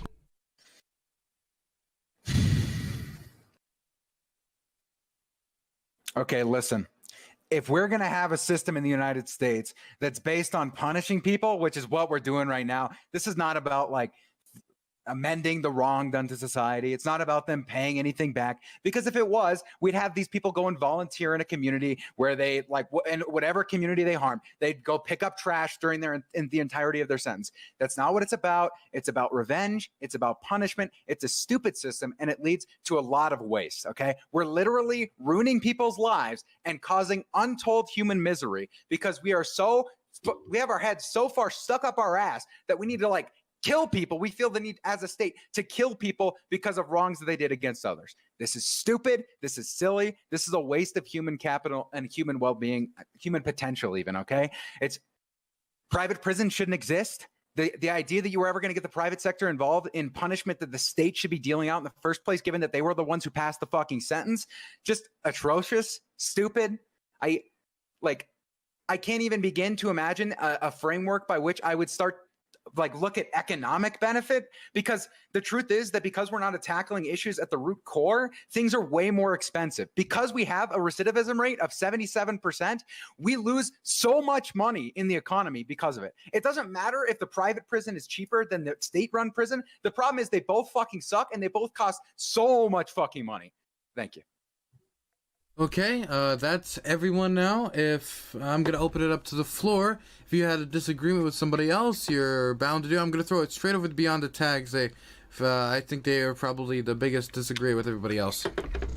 You know, and maybe, like I said, I did maybe understand people. People are saying that if you open it to private sector, that then there's going to be money to be made. The prison system is the most, that and child support are the two active forms of slavery in America right now. I mean, you're forcing someone to work for the state. Now you're talking about the state making license plate for the state to sell to other people. They're making profit off these people. I don't know what that has to do with their crime or nothing like that. But you know, yes, they have commissaries and stuff like that to make money, but some of them are forced into it. And I just don't think it's right to be able to exploit someone off their labor, because I mean, that's kind of what we banned, you know. We ended slavery, not to open it up in the prison system, but just because they committed crimes doesn't mean that they should be exploited to it. But the fact that, you know, everyone talk about, you know, private's going to open up money, but we already have the system that we have now, and they're making millions off of this stuff. And I think that how? Like you contractors, you have but that's the a private company. prison. But that's a private prison. If you're contracting out to a private company, that's a private prison. We're talking about prisons all along America. They do this all the time. Yeah, we have tons of private prisons here. We're arguing against Talking them. about the people who build it, like the electrician who comes to build it. I'm confused. Beyond. No, like say a toilet was installed. That company, you know, they get this big contract. Yeah. Let me look up particular ones, but I'm saying maybe have that flipped. But give me a minute. Can I do a quick point? Actually, DrHeemedOut said something really interesting, right? I think it's super weird how the prison system can have two such conflicting incentives, right? There's a conflict of interest having to rehabilitate and get prisoners back out into the society ASAP, also actively earning money from keeping them in. That's insane. Imagine if the police were financially incentivized to go out, catch random people, and put them in jail for random stuff like smoking weed. Oh, wait, that literally happens. Like the US literally has a pipeline where it goes out into the streets, puts people in jail for crimes that shouldn't even be crimes, just to have them work at slave labor in private fucking businesses. It is like, call it what it is. It is state subsidized modern slavery. And you take the people's rights away so they can't even vote themselves out of this catastrophe that is the American prison system. By the way, Dario, you brought it up and said that the police are doing the same thing. I would say even the healthcare is the same. They're competing incentives here. On one end, you want to cure people, like you would say in the healthcare system, you want to help people's health. In the prison system, you want to rehabilitate people. And then on the other hand, you have an insane profit motive, which completely goes counterintuitive. So I don't think the problem is necessarily that we're having prisoners do certain things that they're not getting paid for. Okay, I agree within the current system it's wrong, but to give you an idea, in the Norwegian model they do not pay individuals to perform tasks at a rate that you would say is fair, that wouldn't be considered slave labor. It's important to keep people busy and to give them tasks to do during the rehabilitation. So I don't know that I would go so far as to say, oh, this is slave labor. No, it's part of the rehabilitation process. Or it can be. Sure, but the money is in the details, right? So you can do different kinds of tasks, right? So I don't know specifically about Norway, but in Denmark, you have a ton of tasks that can prepare you for work life outside when you get out of prison, right? To give you an idea, there's one positive workforce in prison right now that has like a noted drop in recidivism rates on those who participate. And that's the volunteer prison firefighters in California that everyone constantly complains about not getting money, but actually they do have a lower recidivism rate because of their involvement in that activity, interestingly enough. But now that being said, how much lower? I'm just curious. I don't know off the top of my head. I don't Also, do you have any stats on the injury rate? Because a lot of I lived in California. I was about to bring this up. I was about to bring up the fact that private prisons in California, there are a lot of private prisons in California, although admittedly the state appears to be taking some steps to get rid of private prisons. There are a lot of private prisons in California, and they lease out their people, their prisoners, to the state. The state pays them like $1 something an hour. And keep in mind that this is ultimately on threat of them not getting necessities. These prisons give them extremely basic, have been found again and again and again, report after report after report. We agree. It's absolutely terrible. Like, this system is completely and utterly ridiculous. So yeah, I just don't see, I don't even know what type of argument outside of just raw believing and just openly admitting that you believe in slavery that you can justify a private prison system. I will say, wait, I'm not justifying a private prison. No, I wasn't. I didn't mean I just want to clarify. I meant people in general. No, I know. Can I say, I would be interested if there was private prisons that were like, hey, listen, we're trying a new method of, let's try this method, that method, try to innovate something. But like, it seems that they're just doing the exact same thing, but more harsh, more, like going in the wrong direction, kind of more extreme, rather than like trying to be innovative or come up with new ways. Because I do think that there's a lot of room for innovation in the prison system, and I have a huge problem. The problem is on that because, like, at the end of the day, it's like I think maybe I'm wrong, right? And maybe I'm being idealistic here, but I would think, and this is maybe where I'm crazy, right? That I think that if a private prison can show that they had some transformative, innovative way to do this, that some would try, and some actually are doing that. There are private prisons that are trying to do this innovative thing. I don't think we're talking about these exceptions, though, right? And I hear this a lot in both arguments now, is that we're looking for exceptions to the rules, and we're trying to be a little picky choosy about like what is the standard that we're going to say, right? And so I don't think that if we're going to start saying, oh, okay, let's look at the private prisons that are experimental, right? That are trying to do something big. Well, I mean, like don't make the exceptions for these rules, because in the moment that you do that, is like, what's the point of the rule that you had in the first place? Was because you said let's not do private prisons, which I'm for. I have no problem with that, right? But it just feels like we're like looking at things and saying stuff like, oh, well, if they do this, then no. If they do this, then yes, right? It's like we're making the laws more complicated than they probably should be. If we can all I agree with a lot of the points that slave labor and that kind of thing. Like, that's not cool. That's not acceptable. That's not constitutional. So.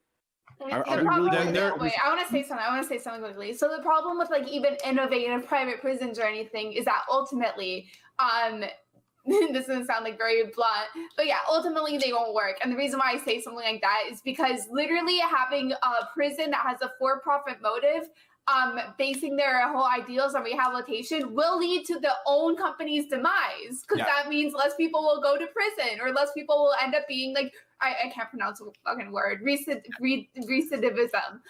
It will be lower. So they're ultimately planning their own death if they actually do focus on rehabilitation. So you can have innovation from the state-run system anyways. You can try little smaller projects, see how it turns out, right? I was just there is an inherent issue with private prisons, and that another inherent issue is that it is heavily subsidized by the state in so many ways, right? So first off, the state gives private prisons all of its workers, right? So the American system right now under Trump's administration is securing record high profits for the private prisons, because you're seeing record high incarcerations from minority groups, right? From people at the border, from these things. That is one of the perverse incentives. The other one, again, as Pixie alluded to, was that it is literally counter to their existence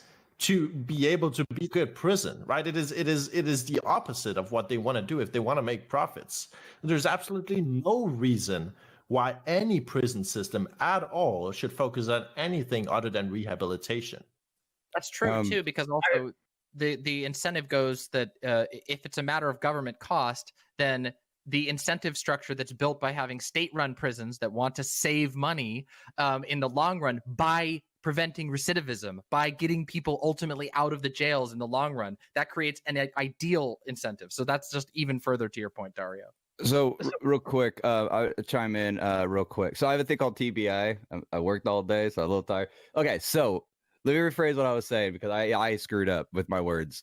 All right, so the public, I think that the private sector of prisons, they get all these sponsored and they make a lot of profit off of that, and I think that they kind of get distracted from what they're actually there for. But I think that at the same time, having the public sentencer and executioner in the same sense of them controlling who stays in, who doesn't stay in, I think is also kind of a weird thing too, because you have these 3-strike crimes and it's kind of forced people into prison for life for smoking, being caught with weed 3 times, and they kind of get to keep them there, versus having a private company, maybe not the actual jail system itself, but maybe private staff, maybe private, actual rehabilitation services. So they actually do care, because I mean, if you look at, the public or any kind of free services like the VA, if the VA was run privately, it would be doing much, much better, I think. And the fact that, Citation needed. Huh? Citation needed on that one. That's a different story. I mean, they're not doing the best right now, but anyways, but I think that having it up to the government is kind of like, they're handing out the sentences. They know that they're going to keep them in there and doing all this other stuff. Well, I think that a lot of the private prisons might have a better understanding of how to rehabilitate versus the public, because they're just kind of just there and there's not a lot of funding and stuff like that. That I think they're just kind of repeat offenders. They're just in there for the stay. They do their time and they get out, So it's kind of a tricky one in the same sense. But I think that if it was in a public system, but with privatized staffing and stuff like that, I think that it would probably work with a mixture of both. So I'm curious. I mean, yeah, the ultimate goal is to not have them be repeat offenders, right? And I get that. My question, I'm curious of what y'all's thoughts are. What is the best way to rehabilitate these people? If it's not for punitive measures, like what do we do to change that exactly? I could tell you. I could tell you exactly what you would do, okay? You would take the prison system, and instead of having it focused on we're going to punish you, which is what happens right now. You're stuck in a cell. You get like an hour of free time. Maybe you get involved in like this one activity. That's not what happens. Basically, in other countries that have lower recidivism rates, they keep their prisoners busy all day, every single day. You have a schedule, you stick to it, and it doesn't look like, it's not manual labor, it's not forced labor. That you're just doing this, then you're doing this, then you're doing this, then you're doing this, and you treat them like human beings. Part of the issue is that when you treat them like literal garbage, which is how we're treating them right now, we're locking them behind bars, we're literally like giving them slot for food, like this stuff dehumanizes them. They start to become the other. They become otherized. They begin to think less of themselves. You kill their self-esteem. They don't have any means of becoming a better person. Okay, this is what you would need to change. We don't even need to go as far as the Norwegian system. I understand a lot of people are very terrified at the idea of prison guards hanging out with inmates. Oh my goodness, they're going to get stabbed. Okay, the reason these prisons aren't dangerous is because they don't treat them like shit in the first place, so the prisoners don't have to go and join a fucking prison gang to survive in the fucking prison. Like right now we have a system that's so fucked up that if you want to literally live, you have to join a racist gang. You literally have to look at your skin color and say, I have to go join a gang to protect myself and the others of my race group so that we don't die. Because that's the system we set up in prison. So we have to completely change the way that we see prisons, the way that we see rehabilitation, the way that we see punishment in general. Punishment doesn't make any sense. It's literally a net negative on society. Endernax, the current system also, if you go in with like a very small crime, likelihood is you're going to become an even more hardened criminal by being in jail, by associating with all those people that you were saying. Yep. Exactly. It's like a domino effect too. So it doesn't And really. you You could go to jail for nothing and get fucked. when you get out, because you were in the gang, you now have an obligation to that gang once you're out on the streets. And if you don't, they will find you because they have members on the outside who are loyal. Yep. And the thing is that striking right off that ender is the fact that I grew up in the lockdown facilities. I know how it is. Just because I didn't have a family, I didn't commit any crime. Literally, I was in juvenile hall, stuff like that, and literally they treated it like garbage. And so there would be more violence. There would be more, stuff like that. People sneaking in stuff they're not supposed to and whatnot. I'm sorry, I heard someone talking and I didn't know the reverb or something. I think it says headphones, but and so creating a system that keeping them busy and stuff like that is exactly what we do need, I think. And yeah, go ahead, fix. So basically, what I wanted to mention is that this is really interesting because I am taking applied behavior analysis, and one of the things we learned is about prison rehabilitation. So this is just like a fun tidbit. Like you can teach people like functionally equivalent responses, so they don't feel like they have to resort to violence to get what they feel like they need to get outside, or you can build up people so that when they go out, it's not like, oh my God, we can't hire them because they're a criminal because they were in jail, even though all they did was smoke a little bit of pot. Oh my God. And now they have that stain on their record, and it's almost nearly impossible in many places to get a job. So perhaps taking that stigma away, perhaps not having that information available for, depending on the crime. I would say old crimes. I would even go that extreme. I would be saying once you have paid your debt to society, with the exception of maybe a fucking child rapist molester or some shit, an employer shouldn't be able to discriminate against you if you have been rehabilitated. But anyways, basically what I'm trying to turn this down into is as simple as we should give people the opportunity to be able to build themselves up while they're in prison and while they get out of prison as well, instead of feeling like they have to revert back to crime to fucking survive. This is sort of the issue, right? Because we talk about, and I understand, we mostly agree on this topic, right? So I don't want to just hammer the same point home again and again. I just want to say this isn't an issue that starts and stops at the prisons, right? The prisons are just the last stop for these individuals. What needs to happen in the United States in general is just less prisoners, and that comes by completely rethinking the criminal justice system, rewriting some of the, to say it frankly, racist laws on the books, and making it so that the approach to imprisonment and treating people is based in science rather than racism. Right. And if you know anything about concepts or fields of study like criminology, there's a concept within criminology known as the rational choice theory, which is basically the most popular theory for why people generally commit crimes. And it's super simple, right? It's super simple. It just says people will commit crimes if they perceive that it is their best option. Right, of the options that they have. Yeah, generally speaking, simple theories, encompass the most percentage of crime. Sorry, my degree is actually in this. This is my topic that I enjoy the most. So 100% what he's saying is absolutely correct. The larger, okay, I have to wonder, is there anybody on the panel who actually thinks that private prisons are a good idea? Well, BeyondTheTags did. Right? No. I have a brain thing, and I worked all day, and I was trying to, yeah. But sorry, I think that a private company that can focus on rehabilitation steps in and helps. I think so. A nonprofit rehab organization, go down there and actually help.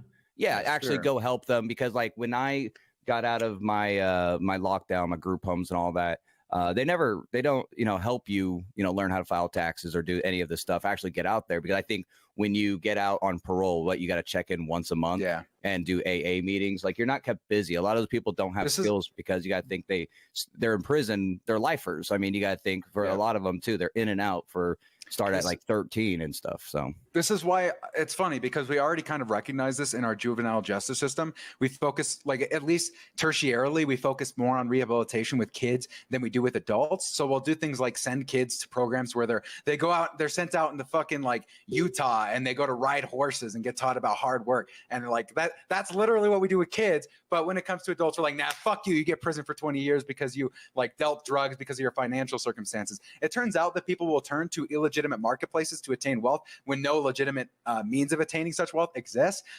This is why like the war on drugs is probably the biggest reason why we have such a high recidivism rate in America. It's not just the prison system sucks so much, although like absolutely that is a huge problem. It's that we have economic incentives that train people to become involved in illicit behavior, like just born out of their community because we fucked them over so hard. So I don't know.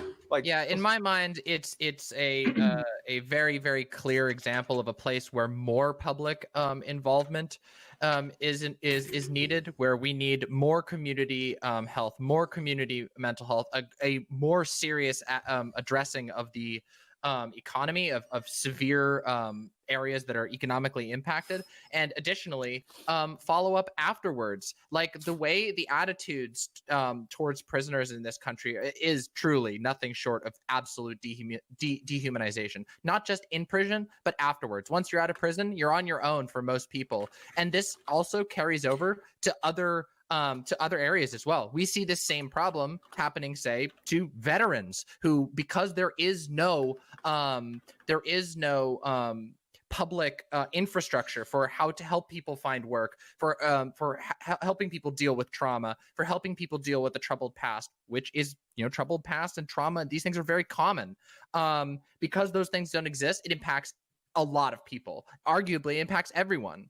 But yeah, I think this calls for more public involvement and a much more openness from Americans to recognize that our prison system has just been totally pulled in a bad direction by people who want to make money off of it, off of prisoners.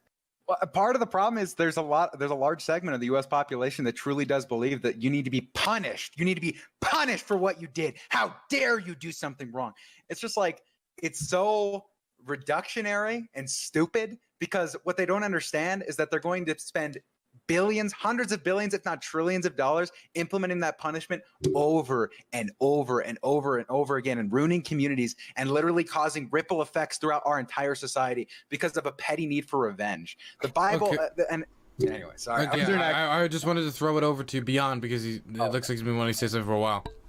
And I agree with Demon with this, is that the fact that my wife, she for self-defense defended herself against someone, and because it's California, go California, lead the way.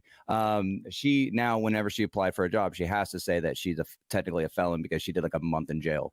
And she is screwed out of so many job opportunities and has to pretty much prove herself that she's not a criminal. And it's absolutely BS, I think. And I think that, having someone in jail for that three strikes law is completely BS in every kind of sense. I think that, unless you're in there for murder, then we can talk. But I think that, you got these little crimes here that we set up a system that just has these people repeat and repeat and repeat. And it's not just because of the system of the prisons, and it's not just because of that, but it's also employers that they don't know what this person did and think that they're a murderer, so they're not going to hire them. And I think that we need to have some kind of programs out there that does that. And that kind of also touches on my nonprofit. I kind of do the same thing with them. That's a different aspect for veterans, because the veterans is really what you see. The highest suicide rate, the highest homeless, stuff like that is people who, were put in a system and then were just kicked out the front door. And me personally, I think that if anyone should be set into our system, I think we should hire Switzerland and just let them run our prisons. I think just like, hey, you figure it out. You guys did amazing, and just let them have the reins on it. Heem, do you want to say something? Yeah. Yeah, I just wanted to follow up on what Endernax was saying about the how we feel like we need to punish people. And I don't think that's just like an American thing. I think it's like human nature. And a great example of this is anytime you have, I mean, obviously it sucks when it happens, but if you have like a drinking and driving accident in your local city where like a kid dies or something, people always want like the harshest penalty for that drunk driver, as though they like murdered that kid, right? And it's like that. I feel like that happens all the time here, and it really highlights highlights to me how like people don't care about rehabilitation. A lot of people just want to punish and make sure that like people get their just service or whatever. Fuck, I don't know. So can I hop in there real quick? I haven't jumped in. I think you want to go ahead first. No, I just wanted to add on what was being said in terms of like if there is. Dario, I think he was throwing it over to my good friend over here. Shit. Good friend of Redacted. So me, am I going? Yes. Okay. We've kind of mentioned like drugs, or a lot. We're using that as an example, but how do you rehabilitate, say, someone that's murdered several people or raped several people? I mean, we're talking about big things. What is the plan with them? And I mean, like, I think you're right that it is human nature that if someone, killed your child or killed someone, your family member, it's never happened to me, but I'm pretty sure I would probably feel hate to that person and would probably want punishment, at least to some degree. But like, what do you do with them? How do you rehabilitate them? So is that the intent of this topic, though? Like, I'm not trying to be difficult here. It's like, aren't we just discussing whether or not private prisons, not prison reform in general? Like, I'm all for that. Well, fine. We all basically agree on the topic. Well, I don't want to be biased, but basically everybody in here agrees on the topic. So if you want to take it a little bit more out of it, or we can just move on to the next topic. I'll just respond to what's. I don't want to pronounce your name wrong, like Dylan. I'm not even going to try it. What I will say is this. Okay, obviously there are some acts that are so horrendous, right, that we deem a person in society as irredeemable, right? They're never going to be. We don't want them back in society, even if they could be rehabilitated. There's even people like this in Norway. This is true. This is like there's that mass shooter. He's going to be in prison for life. Okay. I just think that the current metric by which we judge a person's irredeemability is too low right now. And in a lot of ways, the criminal justice system in the United States is too punitive. We are putting people in prison for 5 years for something that is probably really like only harmful enough to warrant 2 years of prison time. And we want to make sure that they come out of prison after those 2 years, not reoffending, rather than having an 80% chance of reoffending when they get out. Because that they cause social harm in the first place. Why wouldn't we take steps to reduce it? Sure. The argument of punishment is an argument that is, first off, like it's devoid of what the data on the what the data says on this topic, right? So I mean, if your ultimate goal is to make sure that less crime happens, I just looked up like the first study that I found from the National Institute of Justice. It says that the certainty of being caught is vastly more powerful deterrent than the punishment, right? So just knowing you're going to be caught is so much more important for like reducing crime than the actual punishment. Number two, increasing the severity of the punishment does little to deter crime, almost nothing, right? So like more severe punishments does literally almost nothing to deter crime. And number three, there is no proof at all that death penalty deters criminals at all. No proof. Yeah. Right. So with these things in mind, again, if your goal is to reduce crime and not just arbitrarily punish people, when you put people in prison for longer, what you're saying is you hurt society. So right now we're going to kneecap society even more by paying money to keep you in prison when there is no need, rather than you going back out into society and making money as a law-abiding citizen. Yeah, just to ask the panel a quick question, to reaffirm what Dario just said. Have you ever noticed that like when you see a cop car, you tend to see like 2 or 3 more in the next 10 to 15 minutes? That just pay attention. If you haven't noticed this yet, just pay attention, okay? This is on purpose. Police officers, don't worry, there's not a million police officers in your city, although in some cases there are. But and a lot of the times there's not that many on patrol at a given time. They design their patrols on purpose to have maximum exposure, so that you will see 1 to 2 to 3 to 4 different cop cars all at the same time. So you're thinking subconsciously, you're like, wow, there's a lot of cops around. Oh, there's so many. That's part of delivering the idea to individuals' heads, like, oh, I'm going to get caught if I do something wrong. Yeah. Go ahead. I was just gonna say that I think that I'll even take it a step. I don't want to open this jar of cookies, but I think that we'd even take a step forward that before the prison systems is that I think the criminal justice system is. I mean, there's good aspects to it and there's bad aspects to it. But like, if you look at child support, it's completely just you know, they want you to work, but they take away your car. Now you got to walk to work, but then you get garnished. And now you can. Now you're homeless. And I think that a lot of the crimes that are a lot of punishments don't really fit the crime. I mean, you have a lot of biasness too. And I think that, you know, you have a man that does something and he gets 20 years, but then you have a woman that does the same thing, but because, you know, she has a kid, you know, even though that gentleman has a kid too, she'll do 4 years for the same exact crime. And I do think that a lot of biasness and a lot of, in the sense that like, they know that this man will be in prison for 20 years. And that's kind of like the spot in the house, and that they can, you know, put him to work or just whatever. I think there's a lot of biasness too, to the system. So I think that we should look and kind of like, I guess I want to say redo, but I think we should put a spotlight on the criminal justice, you know, the judges and all that is why we're throwing people in for, you know, 5 years for having a little bit of pot, you know, you know, that 3 strike stuff and all this kind of stuff, you know. I mean, look at the people who, were standing outside their homes with their weapons when the protests came through. They're looking at 25 years, you know. And I think, I mean, like, why is that even, you know, a crime, you know? But won't get into that jar of cookies. But I think that we can probably relax on trying to send everyone to jail versus just getting the help they need. And, you know, because a lot of it also has to do with, like, you know, the poverty or just whatever, you know. So I think it's easy fixes versus, hey, you're going to jail. Yeah, I do largely agree. I mean, there's the saying that, you know, any crime that's punishable by a fine isn't a crime to the rich, right? Because if you have the money, if you don't have to worry about it, you can just pay your way out of it. And like, that is a problem that like a lot of our punitive systems don't address, is that they're very slanted and discriminatory in that way. I mean, most severely towards the poor in our country, who, you know, they're, you know, if you do something as simple as, I don't know, like get a vagrancy charge or something, or for sleeping out in public or whatever, then you're punished further and your life is made even worse. But I think also something I wanted to touch on, that Cincos brought up, was just like, I think there is a urge from an individual perspective to have like a sense of justice, of like, oh, like this person was murdered and they, or killed or whatever, and I will not feel good unless I get this thing. But that doesn't actually make it better. It doesn't fix the problem.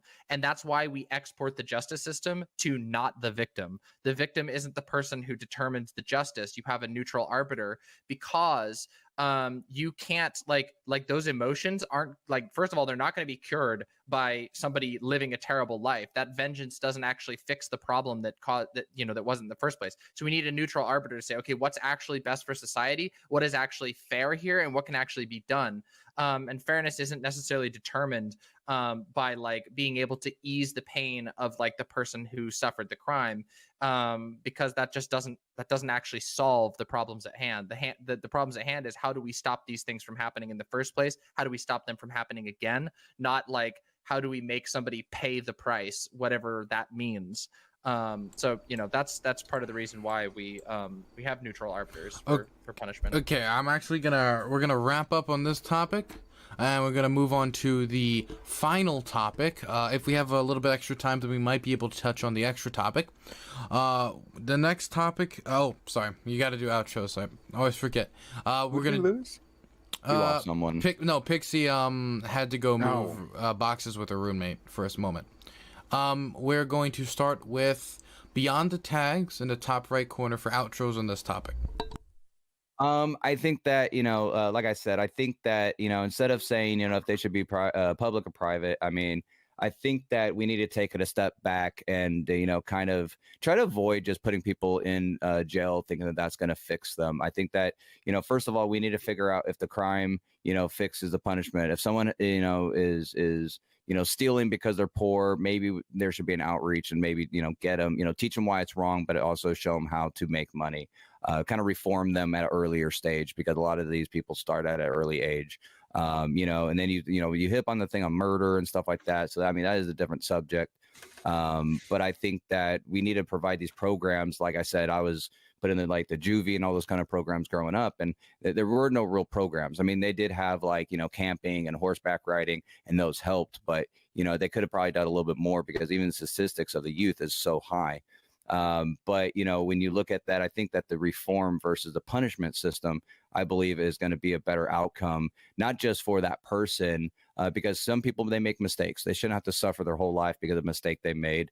And some of them can use reform, and some of them who just don't care, then, you know, maybe we do find them a little hole they can hang out with and, you know, not care. But, you know, I mean, that's really up to them. So I think that we need to allow people to learn from their ways and move forward.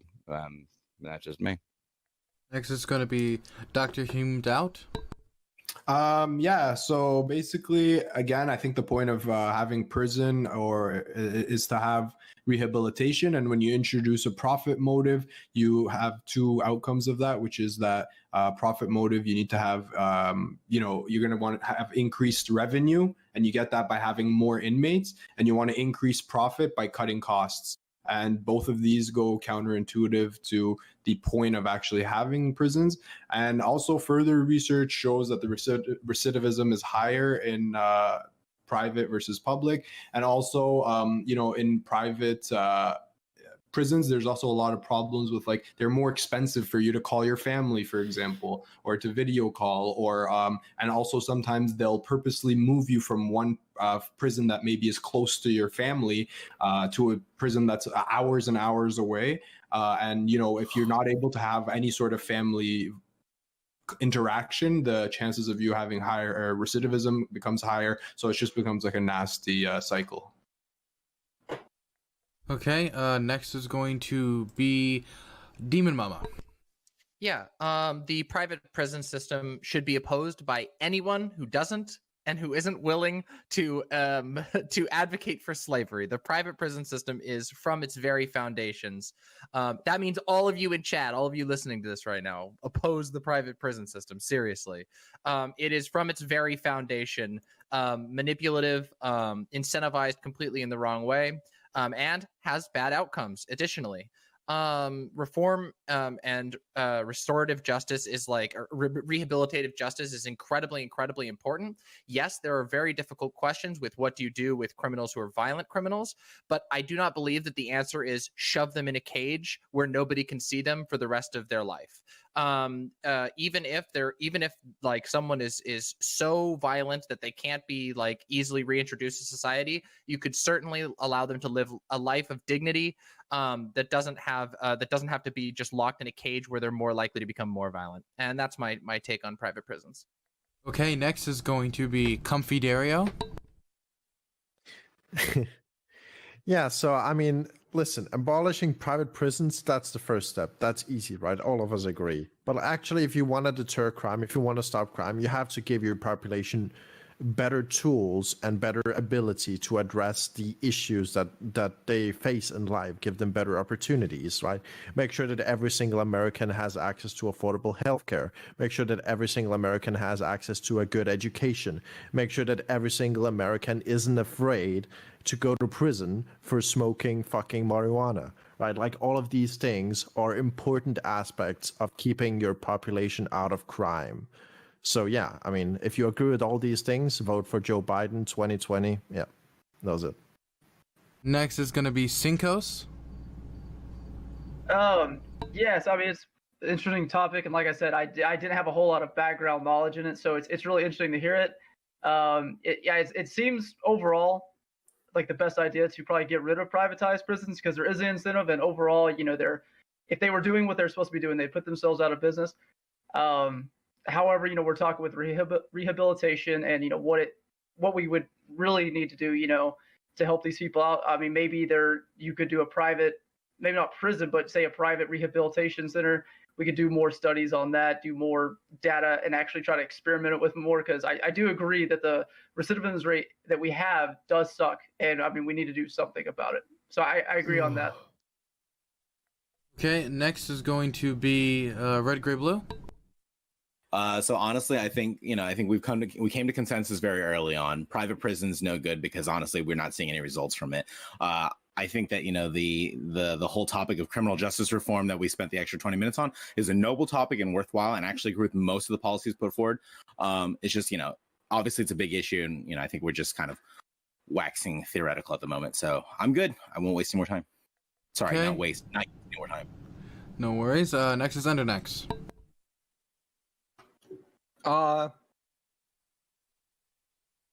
Yeah. Yep. Wonderful. Okay, we're gonna go into the next topic, which is, and you can take this in a lot of directions. You don't need to like do the math to like. You can take this to like complain about which one you want to complain about. What is more important, voter fraud or voter suppression? Let me repeat that one more time. Again, if you want to take it off in a slightly different direction, that's okay. But do your best to stay on topic about either voter fraud or voter suppression. Right? You don't need to be like, well, I think they're both important. If you want to do that, that's perfectly fine. What is more important, voter fraud or voter suppression? I'm going to start with the, let me think. I'm going to start with Endernax. Based. All right. Hey, here's the deal, guys. What you don't understand about using voting mail systems is that there's about 2-3% fraud. Okay, I'm fucking not going to do that shit. It's obviously voter suppression. We need a voter holiday. We need a voter week. Fuck, I don't know what the fuck we need, but we need some shit because 50% of Americans aren't fucking voting. Hey, you know what? You should lose a tax incentive if you don't vote. I think you should get the day off to vote, and then if you don't vote, you lose $100 in tax credit because you got the day off to go fucking vote. So do your civic duty, be a goddamn American, and go vote for the goddamn president of the United States and all the other fucking candidates. I don't care if you're dumb, if you're stupid, if you're the most intelligent fucking person on the planet. Go fucking vote, you piece of shit. Thank you. That's all. Okay. Next is going to be Cincos. I'm all amped after that one. So I would say voter fraud is more prevalent to me and more important. I don't think that the suppression to me implies that the government is keeping people from voting. And if having either a photo ID or taking your birth certificate up to a poll is the idea of suppression, or not, you know, it's you only have a week of early voting or 2 weeks, and that's not enough time. I don't think that's necessarily voter suppression. I think that's you being lazy. I agree with Endernax that people should vote. You should absolutely vote. I'm up for having a whole day given to it as well. But I believe the primary reason people don't go and vote is out of just pure apathy. Okay, next is going to be BeyondTheTags. Yeah, so I'm probably gonna upset a lot of people in this conversation. Preemptively, I apologize. I don't really see the difference, to be honest. I mean, you suppress someone's ability to vote is this pretty much like fraud because you're not allowing their vote to count, and fraud is allowing a vote to count that shouldn't. You know, so I think it's taken away from your American ability, your God-given right in American as American citizen to be able to vote for who you want to lead your country. And using you know, a lot of the stuff going on right now with all these tactics, I think that is pretty disgusting, and they should just let the Americans decide if they want to do, you know, this and that. But I'm just gonna say that with everything going on, if you can wait in line at Walmart or whatever, you can vote in person. I don't see the issue, and I think that it's kind of a cut dry deal. And yeah, so Okay, next is going to be RedGreyBlue.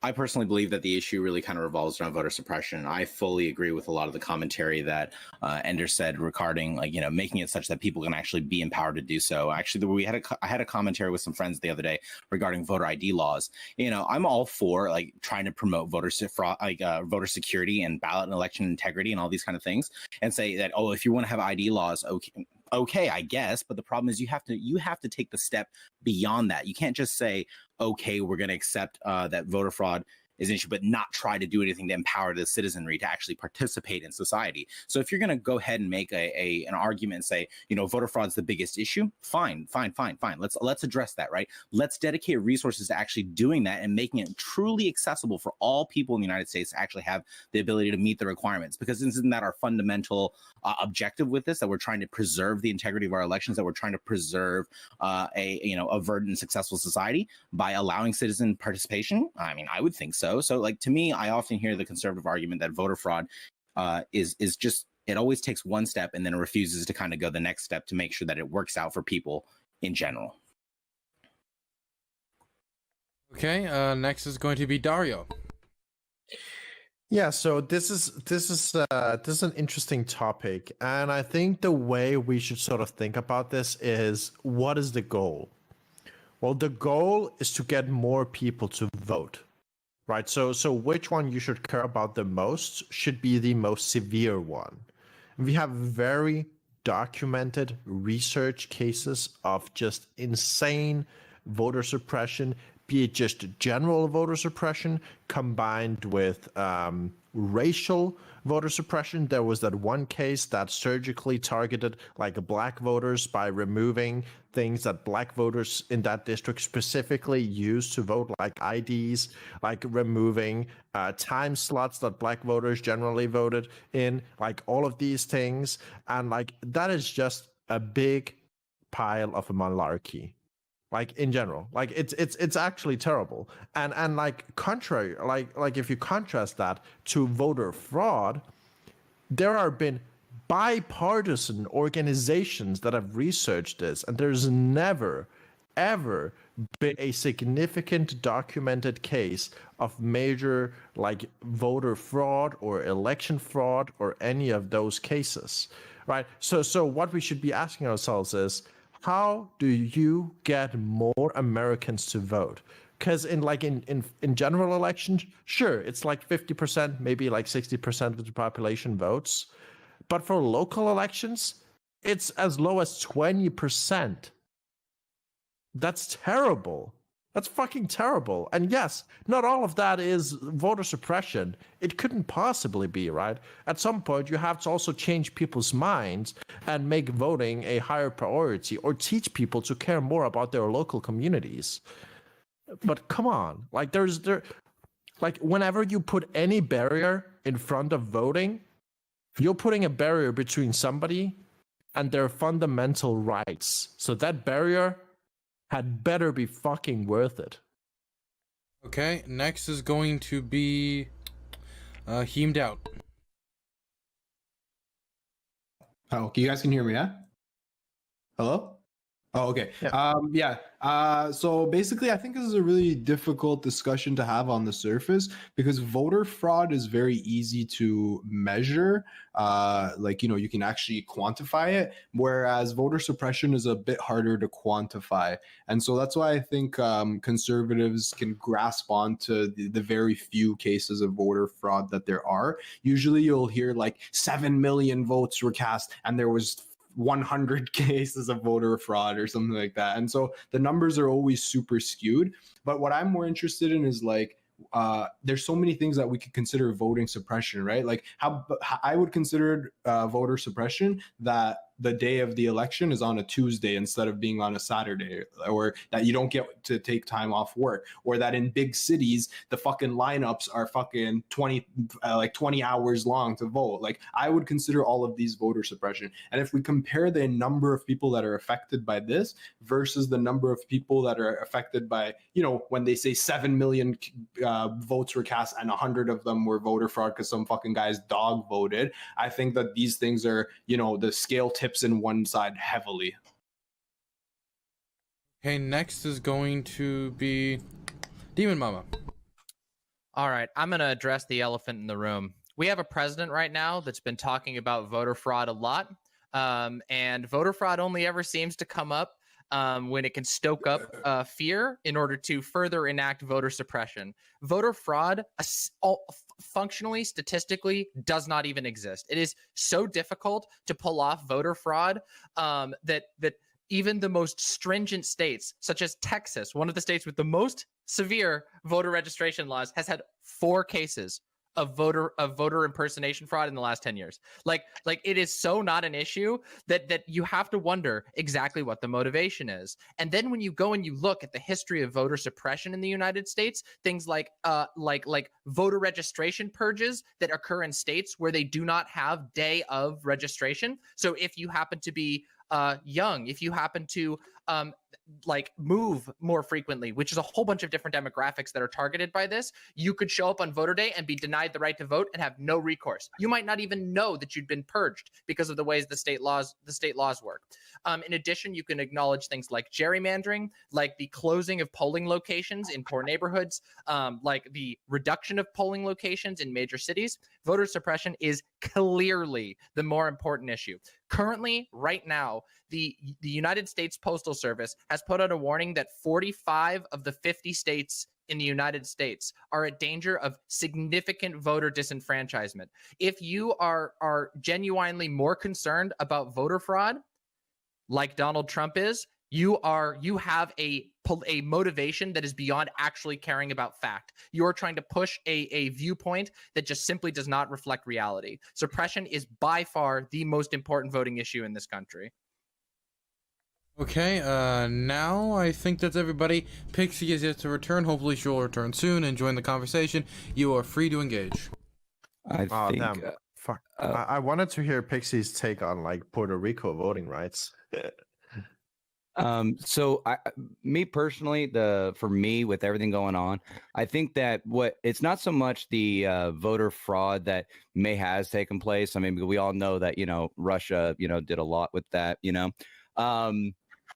but with everything going on right now, like the stimulus bill right now is having a couple parts where they're talking about take away voter IDs, allowing people to do this and doing that. I don't know why that's in a coronavirus bill. That's absolutely ridiculous, and it shouldn't even be there, which is, I think, just stupid. But the fact that you have just today, I think it was 5 o'clock, UPS said they will no longer be bearing witness. There's no witnesses now needed for the ballots given to the UPS. So I think that it's not so much that we have had a history of voter fraud. I believe personally that there's a lot of things that seem to be taking place on the left that kind of makes me kind of worried if they feel they can't win upright, that they are trying to sneak in something. Personally, that's what it feels. What's her name? Pelosi is trying to push in the voter ID bans and stuff like that in the stimulus bill. That's why she keeps on rejecting it. And the DNC, all it was, don't listen to Donald Trump. Do it this way and do it this way. And they keep on kind of pushing their own agenda. And I'm not saying that they are trying to do that. It just makes me kind of worried if that's the direction that they are trying to take.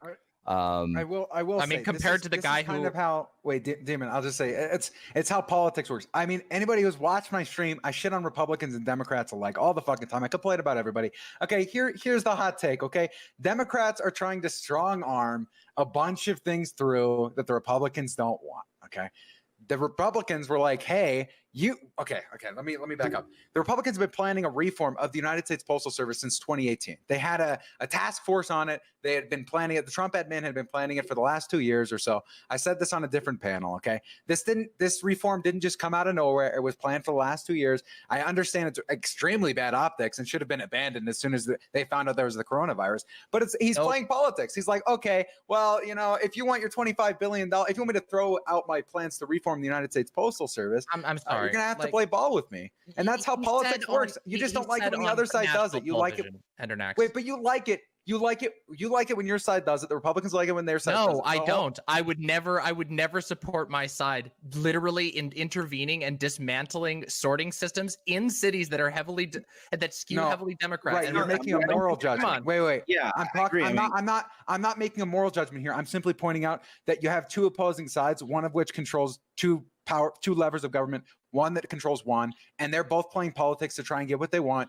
And obviously they're going to have to compromise. And if you think it's okay for the Democrats to strong arm the Republicans into the reforms you want, then okay, the Republicans can literally do the same thing, and that's going to be awful. We should probably just compromise. You're talking about two completely different things. That's like saying oh, well, if you believe that if you believe it's okay for the Democrats to politic really hard in certain bills, then you should be okay with the Republicans literally driving tanks in front of voting places. No, that's ridiculous. No. We're talking about two completely that's two different things. There is extensive. Like literally, not only is it was there like the Friday night massacre of numerous veterans for seemingly no reason, seeing as how their salaries don't take up a major part of the budget, but getting rid of a whole bunch of veterans who happen to know the way that the USPS works, all at the same time, and then immediately plowing forward with which, by the way, mind you, that countless, you can go, I have articles upon articles. I did an entire stream of research for this of workers saying this was not planned, this was not discussed, this is just being put in right now. They're literally having people come in. DeJoy is having people go in. It's been the plan since 2018. Yeah, surely it you saw this in your research. on the part of the of Donald Trump, but this was never put into place into the USPS until DeJoy, who has a number of very questionable, highly questionable and highly suspect conflicts of interest, was put in charge, and immediately, conveniently, right before an election, which it was in February. No, he was not put in February. He was put in June. DeJoy began in June. Well, no. The dismantling has happened over the last month. I did an entire stream on this. I challenge you to any of this. The plan has no. The plan had started being implemented in February. If you don't know anything about the government, I just did research on this. I listen. I understand. I completely get it. All I'm saying is that, like, I don't know. Personally, I'm a little miffed that the Republicans and the Democrats didn't come to some type of agreement. I understand the Democrats were pushing for more in this relief bill. If you don't see the problem with like Donald Trump pushing forward, I get it. I agree with you. I agree with you. I actually agree with you. All I'm saying is that I wish that they would have made some sort of compromise, because that Donald Trump came out and said, "I'll give you the $25 billion for the U.S. Postal Service, but you have to like not include," I think it was like an expansion of food stamps or something, which is fucked up. Don't get me wrong. Listen, he went on Fox News and he said, "Oh, you know what? They can't do the mail-in voting if I don't give them the $25 billion, and I'm not going to give them the $25 billion." In the middle of a pandemic. There's a direct quote right after that said, if they want to give me, I forget what he demanded, then I'll give them $25 billion for the Postal Service and abandon that policy, because that was something planned before the coronavirus, and they were planning on reforming the U.S. Postal Service. I don't agree with that plan at all, but this is just dirty politics. It's the way the fuck it works. I want them to give him what we should be able to say that, like, something that is literally threatening our democracy is something. So it's really important that we compromise and make sure we get the funding for the U.S. Postal Service. You compromise with somebody who's literally dismantling the Postal Service in the name of suppressing voter mail. I'm sorry. That's ridiculous. We're compromising to stop that. That's the point, right? Is to stop this and to make sure that they don't actually go through it. You have to achieve some form of compromise. And don't get me wrong, I understand, right? Demon, it's not. Wait. Okay. You're both talking at the same time. RedGreyBlue hasn't got to say anything. I'm sorry, RGB. Fundamentally, I don't think Ender disagrees with you on this notion that it is fundamentally not a part of our, part of our democracy, right? But if we wish to block this, what other solution do we have to block this from happening, right? That's why I say compromise. In what Ender is proposing is we shoot for more compromise in our political system, so that we can actually achieve the blocks that are necessary to prevent people that we think are bad faith actors in our system, because that is how you stop people utilizing the system that exists. I mean, unless there's going to be some kind of, you think that a lawsuit is going to stop him, well then, I mean, sure, but like practically speaking, it could have been mitigated much earlier. And I'm not saying that, the Republicans are innocent by any means. Obviously, it is a political play, right? Everyone is more shoving than a political play, though. This is why I don't agree with this wording. Like, this is downplaying something. Somebody using the power of the highest office in the country to impact our elections. Like, this is beyond. This is inexcusable. It's unforgivable. In any other society, this would result in Donald Trump being forcibly removed from power. Like, there is no reason why. Yeah, absolutely. But the problem is that, as we can see, there is an incredible amount of corrupt partisanship on behalf of the Republicans that outweighs anything you can even imagine on the side of the Democrats, for as much as I really dislike the Democrats, mind you. There is an unbelievable amount of partisanship. This should be 5 alarms for every person who considers themselves a believer in American democracy. This is unbelievable. And the fact that anybody would try and equate, like, budget back and forth, which I agree is really stupid, and I think Pelosi is a terrible negotiator, but that is not even close. To it is shameless electioneering. Do you understand that this is like, okay, so we already understand that this plan was made before the coronavirus, right? I agree, it's horrible optics. It should never fucking happen. It's bad, okay? I have never seen any evidence of this particular plan being planned before the coronavirus, and even if it was, I'll send it to you. Then please do. I would love to see such information. Regardless, the idea that you can plow forward with rapidly dismantling an enormous amount of voting machines, which all largely conveniently overlap in areas where there's heavy Democrat, likely to be mail-in voting because of the coronavirus, is absurd. And it is you are admitting that you're a mark if you're unable to see that you are being screwed there. When the USPS itself, when veterans of the USPS put out statewide warnings, official warnings to every single state that there is a huge risk of voter disenfranchisement with the laws as they currently stand, this is calculated. This is calculated. I agree. It's really serious, which is why I want the Democrats to go to the table and say, okay, we're not going to push for the expansions of the programs that we're pushing for expansions for. We're just going to take the $200 unemployment bonus that the Republicans proposed, blame it on you. The $1,200 check. No. We're talking about voter suppression as a result of directly impacting the USPS, and you're talking about something you're trying to equate to some kind of this is what the conversation is on the Hill right now. This is what the Republicans are leveraging for, because the Democrats wouldn't come to an agreement with the Republicans on the stimulus bill, on the latest round of stimulus bill, because they wanted to push for more benefits. So Donald Trump is using, and I agree, it's disgusting. It should not be happening 1,000%. I agree with you completely. But at this point, it's too important to make sure that we have a working United States Postal Service and that these places don't close down. We have to go to the table and compromise. Otherwise, we're literally going to have the voter fraud, and then Donald Trump's going to be our president again, and we're not going to be able to do anything about it. We're not talking about a matter of compromise. There is literally, at this point, it is literally too late because of the damage was done so quickly. The machines were taken apart. You cannot undo what damage was already done by the very direct action of DeJoy going in and rapidly taking down rapidly reducing the mail sort capacity of major service centers all across the United States. That damage is done. We cannot do anything about that. And the problem that we have is that political actors, such as people on this panel, do not take this issue seriously enough, because yes, it actually might very well result in an unprecedented amount of voter suppression. That we can't. But I agree.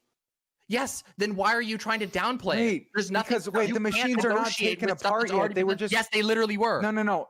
Okay, they were taken apart to be shipped. Wait, they were taken apart to be shipped to private contractors, which the government was going to outsource the labor to. That's true. That's literally true. Endernax. So, okay, I may or may not believe you. I can't show my biases. I wanted to throw this over to Pixie because Pixie just got here and she never even got to say an intro. So, what do you think of the topic? You're muted, Pixie. You're muted. Hi. Okay, that explains a lot. I was like, yeah. So I just wanted some translation, I guess. I think like even if you and DemonMama like agree up to a certain extent about like the corruptness of what's going on, I think the biggest like point of contention is the idea that this is like just a political play, and like this might be like nitty picky wording, but I think it's still important wording, right? Because we see political plays happen all the time, right? We see political plays happen within the Republican Party, within the Democratic Party. This is a step more severe than just simply a political play. This is literally like dissenting towards fascism. So I think it's literally just like, you know, maybe it's just a disagreement of phrasing or wording about how severe this is. So, you know, maybe you guys do agree at the end of the day, like this is like, holy hell, like this is super fucking corrupt and terrible. But the idea is that the terminology of political play can seem to like dilute it or downwater it into how serious it is. Wait, but that was the entire reason I was justifying the Democrats going to the floor and compromising with the Republicans, because it is that serious. That was the entire reason. That was my entire point. Not, okay, the Republicans aren't doing something that's horrible. No, the Republicans are doing something that is morally atrocious. It's wrong. We shouldn't be defunding the United States Postal Service during an election where we're going to need to send in mail-in ballots. I agree completely. I am just saying that is so important. The Democrats need to go and compromise to get the $25 billion for USPS funding. And if Donald Trump doesn't take the compromise, if he doesn't go along with it, Then fine, you fucking tried at least. They But haven't he's even already tried. bought- But you have to Pelosi's the one not. Okay, well then you're just doomed to failure. Then why just even listen to me. bother? Then It's why not a even matter bother of- trying to get the No, funding? no, you're misunderstanding. What I'm saying is that the compromise is not the question that we're having to do. We're having to acknowledge the fact that the ability to process votes has already been harmed and is going to be further harmed. That's the first problem. The second part is that by framing it as a political play that needs to be compromised with, you're refusing to acknowledge the fact that this crosses the pale. This is essentially holding a gun to American democracy and saying compromise or die. Like, that's basically what we're looking at here. That is how serious this is. That is how serious it is when you have a complete ignorance from multiple reports. Every person who you could trust to be credible on this within and without the USPS has said, yeah, this is not even close to any protocol we've seen. This is not close to any plan that we've seen. This is incredibly aggressive and incredibly targeted. So that's all I'm saying. Comparing it to like something that needs to be compromised with, this can't be compromised with. This needs to be addressed aggressively. And I would agree that I respect that. if Pelosi was capable of it, which I don't think she is, I think that she has completely failed as an opposition candidate. She should be absolutely going for Donald Trump's throat over this. The American people. So you should go for another impeachment. I don't even know if we have time because this was done specifically this close to it. Kind of like we have to look at what tools are available. So let's just say that democratically, 100%. what tools are possible when when democracy starts to get completely taken apart. So you're for arms insurrection. Like, what's your solution? I mean, my solution is. I would love to see people out in the streets. I wouldn't say armed insurrection. That has a lot of things that has a lot of implications. Okay, so it's not here. protest, right? But Okay, yeah, that's absolutely, fine, right? mass protest. But not just that. We should have a united front of Democrats who are saying we are not going to move until this is fixed, because this is threatening the actual election. This is threatening this is threatening the entire organization of law in our country, and Republicans should be on that as well. But they're interestingly very quiet on it, aren't they? They're very happy to go along with it. The problem is that Republicans don't give a fuck, right? Like that is ultimately. Yes. So this is where I agree with Endernax on this. And I don't want to be compromised for a political play, because as I've stated before, this is not just simply a political play. Even though fascism is technically a series of political plays, the whole idea is the connotation that these words carry, right? And this is ultimately heinous, villainous. This is disgusting to American democracy. But I would say, since Republicans ultimately don't care or care about very little, I mean, what else can you do but try to prevent the elections from going even downward further and falling into a descent of fascism? Can people not still go to a poll and vote? Is that not a thing? Yeah, it is. That's Well, so what, you know. my whole Yes, point. we absolutely can. We act like we have to do it by voting. Well, let them finish. I mean, And I think that's kind of baffling with how many people are still working, how many people still go to the grocery store, and if you're able to do all that, why can we not go to a poll and vote? And that's exactly my I gotta address point. that. Oh, go ahead. Yeah, I have a simple point to that. So I mean, I don't know if you're aware or not, but right now there's something happening in the world called the coronavirus, COVID-19. It's especially bad in the United States of America. Actually, probably the worst place in the world to be right now for the COVID-19. There's thousands of people dying every single day because of it, and it only gets worse. It only gets worse when you force people to congregate in a very short amount of time in certain spaces that are very close knit, that are boxing them into certain areas or whatever. No amount of masking, no amount of these things is gonna save you, right? So that is why this is very important. Excuse me, Dario. What you don't understand about the United States of America is ain't no China virus going to stop us from voting. Okay, seriously though, yeah, I mean this is a valid point. If there are people who are immunocompromised, they're going to be discouraged from going to polls. Older people are going to be discouraged because there is a potential threat to their life. Now, I would say if we had just decided to pass an extension, a triple the amount of funding that we have for elections, so we can have outside polling places that enable people to not have to go indoors to vote.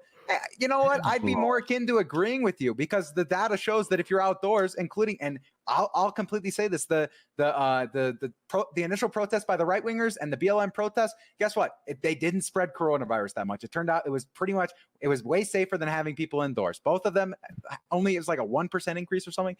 So if that was the case, then yeah, I would agree with you guys. But that's not the case. So we still have not that many polling places. You're still gonna have to go indoors. There's still gonna be people who aren't gonna be encouraged to go to the polls because they're scared of getting the coronavirus. Anyways, go ahead. Yes, I mean that's if that was the case, but the problem is we have a solution for this, and it's called mail-in voting. We have a solution for it. It's called mail-in voting, and that's what you do. And anybody who is a sane actor in this would recognize, oh yeah, mail-in votes. Nobody has to go get more sick when we are already at a peak and threaten a third peak. Could we do outdoor voting? I was just about to. We don't have that Sure. infrastructure. I would for love it. for that. Wait, some places are. Why Some not? places are, But just so why you know. would One you at a do time. outdoor? Wait a second. Why would you do outdoor voting when we already have a system that's existed since the Civil War? Unless you knew that pushing people to not be able to vote in and then also forcing them to have to go in person, which voting in person already is one of those other things that we talked about in the last thing where it impedes people from getting to the vote in the first place. But secondly, in the middle of a massive respiratory plague, is going to suppress many people. Some people out of pure necessity and other people out of not wanting to catch sick at all. What's So funny it's is completely ridiculous. Demon, even if I don't really understand what's going on in the Republican Party's mind right now, because like even if you look at all the political science data I know what you're saying, but anyways, even if you look at all the political science data on like mail-in ballots and what happens if you send every registered voter like a mail-in ballot, how much does turnout increase? Like who ends up winning? They did an analysis on the 2016 election. Donald Trump still would have won, and in some states the Republican margin would have gone up because more older people who weren't going to the polls because it was too much time out of their day would have voted Republican. So like I don't really that would be an argument for you guys, right? It's supporting the argument. Well, So- I just want to be clear. I don't think anyone would disagree with you. Like, if that's the way that the election goes, that Donald Trump would have won by mail-in ballots, then so be it, right? It's not like we are saying have mail-in ballots because we don't want Trump. We're saying have mail-in ballots. No, because of coronavirus, wait. right? I understand. I'm simply pointing out the motivations that are ascribed to Republicans, right? I can tell you why. And it's really simple and actually very logical if you look at it. Mail-in voting is going to negatively impact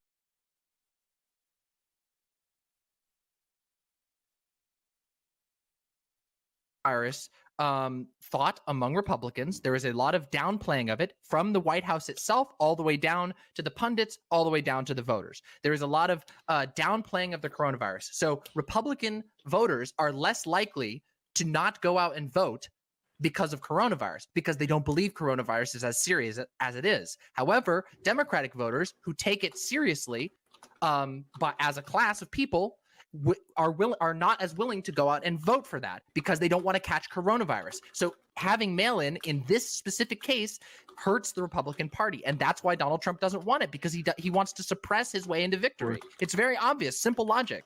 And anybody who backs that up is just simply getting in line with somebody who's trying to destroy the elections in the United States. And wasn't it like 70% of they did some polling, like 70% of people who are gonna vote with like mail-in ballots would vote for Biden, I believe.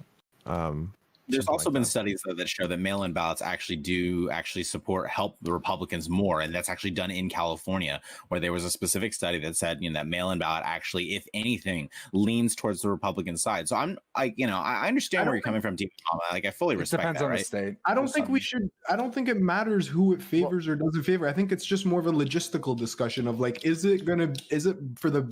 think the health of people should be considered first. Right, but than the reason we're bringing it up is because this is often the argument that's used against it is like, oh, well, if there's mail-in ballots, there's going to be tons of voter fraud, and Democrats are just going to win in a landslide because of the voter fraud. I'm just like, That's fair. That's fair, but I think, I think that's kind of the point, because like that was brought up, right? That was Right. a topic that was brought up multiple times. So No, you may be right, Dr. But I'm addressing what was brought up multiple times, saying that this is going to favor, the Democrats if mail-in ballots actually work. And so, I'm Wait, fine, but I'm just putting out the evidence that come from California, which is a Democratic territory, actually says you see more conservatives voting. So, like, if you're right, it's not an argument. So let's take it off the table.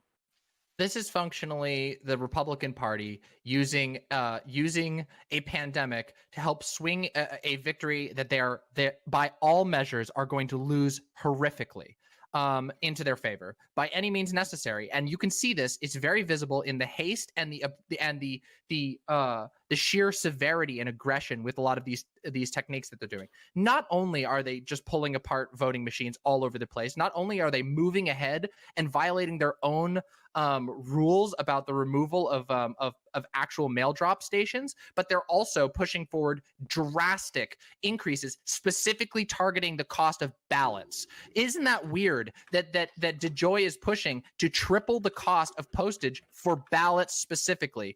I guess if we're all gonna give them the complete benefit of the doubt, despite all evidence to the contrary, we can say that this is just politicking, but it really isn't. This is a very obvious attempt. Well, I think Guys. Sorry to interrupt. I just got a piece of mail from UPS, and it says that people should sub to Dylan Burns TV. I just wanted to say that real quick. Yeah, that is see that Weird, is wait. that look. I mean, if anything, that is the biggest. Oh, really? One second. Oh, really? You I got a have package? international mail in Canada, and I just got one too. Wow, what's in the package, Endernax? Sorry, guys. It says make sure you sub. I just got this package from Amazon. I'm gonna open it up real quick. 1 second. Oh, there's a note. There's a note inside, chat. The note says you can use your Amazon Prime gaming subscription on Dylan Burns TV. Whoa, Weird, man. That is vital information. Directly See, from Jeff Bezos. See, if there's ever been proof that you need to fund the UPS, is to get vital messages like that to the American public. Okay, get back to debate. That's because Alexa's listening. I just linked a poll in chat. It says Biden supporters more likely than Trump's to vote by mail. Poll shows. So real quick, I've been trying to inject here. A little difficult, but you know, and like I said, I'm probably gonna piss off a lot of people with my thoughts on this, and I really don't care. But the fact that the left loves scare tactics, they love to scare you. The thing of the coronavirus, you know, you step outside, this and that, and you know, it's a deadly thing. And you know, you definitely want to take care of yourself, especially if you're, you know, not, you know, where you're high risk at it. You know, definitely got to watch yourself. I mean, they've always had absentee ballots. You're still able to use them, but the fact that they're using the coronavirus bill to you know, allow no voter IDs, which voter ID states do exist. They do work. I don't know exactly every number on those, but apparently they do work. I don't know about all that, and I really don't care about all that. The left loves to use these scare tactics, and you know, their whole, you know, everyone fill in your absentee ballots, you know, fill in your absentee. That's whole the DNC was, and I'm not even gonna get into that. I'm gonna have a good night tonight. But the fact that, you know, yeah, so you have to be 6 feet away. Well, why are we even using the UPS where they've lost birthday cards? They actually did a thing, and not every single, if it's not 100% to me, I don't want to use it at all. That is a period, because I think every vote does matter. Because if you look at the Hillary thing, yeah, it was a very close call. And you know, but we already know if the left uses UPS and they lose, well, it was not Russia this time. It's UPS. You know, it's a Trump loving UPS store that messed it up. You know, and I think that Seriously thinking. Let me just read you Wait. Can I Okay. finish? Everybody wanted to go at once. Okay. Can I finish okay. real quick? Yeah, you're gonna get a pretty hefty response, so I'll let you finish. Yeah. Oh, I expect it. I want it. But the fact is that, you know what? It's like Ender said. Literally, the fact is that, yeah, with the coronavirus, 6 feet apart, just extend the voting period. That's all we need to do. It's plain simple. And, you know, it's not through a thing, UPS, that is already proven to be garbage already in so many other ways. I mean, I'm just saying. Can I just say, like, what your analogy of the birthday cards getting lost and therefore that's makes the system bad is like saying on my way to the polling station I could get into a car accident. You're Like, absolutely right, but is it 100%? Wait, it's not 100% that I'm gonna make it to the polling station. That's on you. You get time off from work, No, and if you don't have a it's not. job, Wait, you have a better opportunity to, because you have all day. Sorry, no, Okay. it's not. Hang on, it's not all on me, right? If I'm on my way and I get T-boned, that's not on me. I mean, Well, I mean, I just want to address something real quick, which is the implication. The implication that like the left loves to use scare tactics. My dude, have you looked at the numbers for coronavirus lately? And keep in mind, our numbers are by all intents and purposes shrunken as far as any reasonable analysis of statistics can go. We have 177,000 dead Americans. The fact that you would play down that is just I'm not talking about the numbers itself. Herman Cain is dead, guys. Wait, So like Hold I on. just want to say that's like super disingenuous, and not only that, but ridiculously insensitive to the almost 200,000 Americans who are already dead and died from this disease, which in-person voting will undeniably cause a spike in. Absolutely. I mean, listen, real quick. The fact that, I'm saying that coronavirus is deadly and it causes death. If you heard something else, I apologize. But it's also scaremongering from the left, right? No. You hear about these whole Conspiracy thing, the theory whole all the way DNC. down. Hold on, the DNC had the woman who lost her father, which sucks, But he went out partying during a pandemic with no mask on. But they want to blame Trump for that. They love those tactics, man. They just eat it up like it's What are spaghetti. you even Can I say talking a about? couple This is of like a things? random anecdote. First of all, like I don't understand what you're talking about scare tactics. If you're talking about like, the left parroting what like scientists have been talking about like how this is a highly contagious like airborne disease, then yeah, I guess we're using scare tactics. But to me, like this is extreme. Also, the reason why we're talking about USPS so much, I don't understand this whole idea of like, oh, USPS is so bad because they've lost like birthday cards. Like USPS literally delivers more mail than FedEx and UPS combined, like more than twice that number. Okay, like this is one of like the largest public services available that go into like the most remote rural areas that no other place will go to because it is not profitable for them. Like USPS delivers so much mail to a scale that it is incredible. And like how how the doctor pointed out before, yeah, things can happen. You can get into a car accident before you go to your polling station. That's not an excuse to say, you know what, like this sort of type of voting shouldn't exist. So because it's only at a 6% loss of their mail or 1%, that 1% doesn't matter when we have a 100% system in place. There's no way. So you're saying Wait, that no one here waited in line for a Starbucks or Walmart. There's What? no way. Nobody went out during this pandemic Can I- at all. Wait, hold on a second. First of Wait, all, we're Can I- talking about the government versus like, okay, I keep hearing this like really, really, really fucking stupid thing, which is the idea like, oh, if you could stay in line at Walmart where you get your food, you could stand in line to vote. When we know for a fact that people will not go out to vote on threat of death. People have to go to the store to get food because most places charge money for delivery. And I know that one. I'm just are you saying for that real? Is this real? Is this like actually your opinions? Like, Yeah, holy you say you go get food, at your store. Well, I go vote to make sure that we live in America so we can sell food and we don't have if you're to be, talking to me, in yeah, this I'm going to take situation. precautions and go out and vote. But I'm Voting lucky. is life and death. Wait.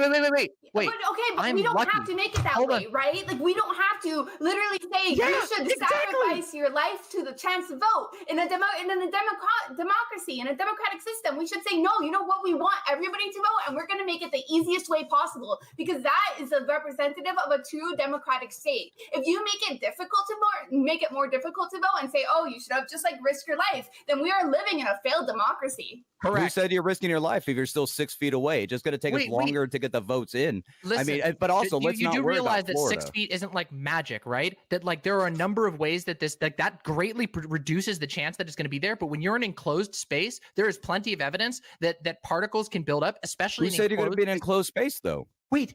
I mean, come on. Have you ever gone to a poll like this? Is just concern outdoor voting. Most places are still going to do either indoor voting or send in an absentee or mail-in ballot. Like this is like, what are you saying? Yeah. Also, keep in mind that wait. Your mask Wait. Before you go any further, before you talk any more of just random. Okay. Everybody stop. Okay. Can I? Okay. Yeah. Dario. I haven't said any. Yo, Dario, you also look like you're a monk right now. Dario. Yes. Yeah. I have come with wisdom. Okay. The wisdom is this: we're spending all this time talking about mail-in voting or whatever, and sure, I mean, yeah, that's an important aspect of like voter suppression. But we haven't talked about all the other kinds of obvious voter suppression that happens in the United States. So, for example, right now there is millions of felons and former felons who are not able to vote, right, in the United States. And this is a very easily provable way of voter suppression. They're actively being disenfranchised. Places like Puerto Rico have no, Pixie knows, have no electoral votes to give in the presidential election, right? Like it's an absolute disgrace. There's so many people literally not being heard in this very important, generational election. And like, even if some mail-in votes or whatever get lost, or that's not going to make up the millions of people who are actively being suppressed in their vote. Well, this is why we should make it easier to vote. You should have an automatic. Listen, I'm fine. I'm even willing to have voter ID laws. If every single person in the United States who turns 18 is automatically given a free ID, that's perfectly fine by me. But my biggest issue is that this isn't the case, and some people don't have ID, or some people maybe they forget their ID when they go to vote, and now it's I already took 30 minutes out of my day commuting to the voting place, and now I don't really feel like voting. Guess what? This is all just suppressive tactics. I think that you should be mandated as a citizen to vote. It is your civic responsibility to vote as an American citizen. And if you don't, well, I don't know what to tell you. I feel like there should be a none of the above option, just so all the angsty, angry people who never want to vote and find the political system completely legitimate can do their little angsty none of the above vote. So we'll enable them too. So I'm all in favor of this. I don't know. For what it's worth, I largely agree with you, but I just think that I would never expect. I think voting is a good thing. I think participating in democracy is a really good thing, which is why I think it should be easier also. However, I also can acknowledge the fact that making it a life and death decision, which it really is for some people. If you're immunocompromised, if you have diabetes is hugely correlated with coronavirus deaths. You are in great danger by going out into public. Most of these people have food delivered to them, and often at their own cost. They have to pay money out of their pocket to have food delivered in the time of a global pandemic. So generally, if you're just black in the U.S., that's true as well. Also, not even if you're immunocompromised, just if you have family members that are elderly, I am sure we all have grandparents that we don't want to die. The whole idea is that we should take as many precautions as possible to have an easier election, one where everybody can participate, and a safer one. People shouldn't have to risk dying to get their right to vote in a democracy. They have absentee ballots for that, though, but having the whole system off of the absentee ballots or the mail-in ballots is absolutely ridiculous. They've had absentee ballots. You have not provided any evidence that it's ridiculous. How is it ridiculous? They've had absentee ballots for the older people who can't go in. That system is already there. We have the capacity to do it. It would literally be easy for us to go to mail-in ballots. Many states already have this in place. I mean, if you want to open up to fraud, absolutely. I mean, if you have a system that allows anyone to mail something in and get counted, look at Florida. Look at Florida. Okay, can you give me the number? If you want to invent, Pixie was talking first. Pixie. Yeah, I'm interested in the numbers because last time I checked, the chances of of a fraudulent vote is 0.025%. It's extremely rare in all the years that we've had the system in place. It is not something that happens very often, or it's not something that it should even register as something that's it's fraught with election fraud. So I would like those numbers first before you make a statement that this is going to be rampant with fraud.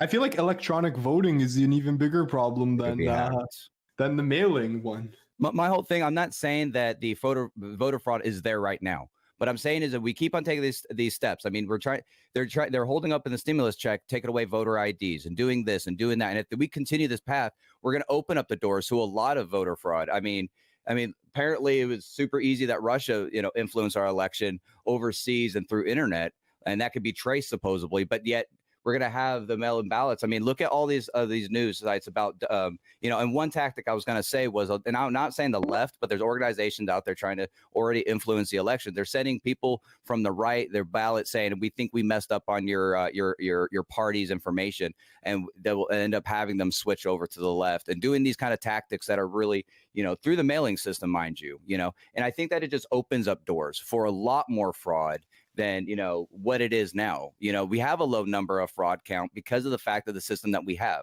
Now, we do have absentee ballots for the elder, for the sick. And, just like I don't want to wear a mask because I have, these medical conditions. And if you have those medical conditions or at risk, then you should be able to do an absentee ballot. But if you are 30 years old or you've already, whatever, and you feel okay with sitting 6 feet apart and you want to do that, I don't think we should take away that option when people trust that way. And I mean, personally, I trust it because I show my ID, I put my input in, and I'm done. I don't think anyone was advocating. Yeah, I don't. Like what I'm advocating, what I'm advocating for is just, the fact that we should have a mail-in ballot system in place, that we shouldn't dismantle the USPS when this seems to be something that's going to be very popular this election. Like, yes, you know what? Like, if you want to have like an in-voting person voting place, whatever, like go for it.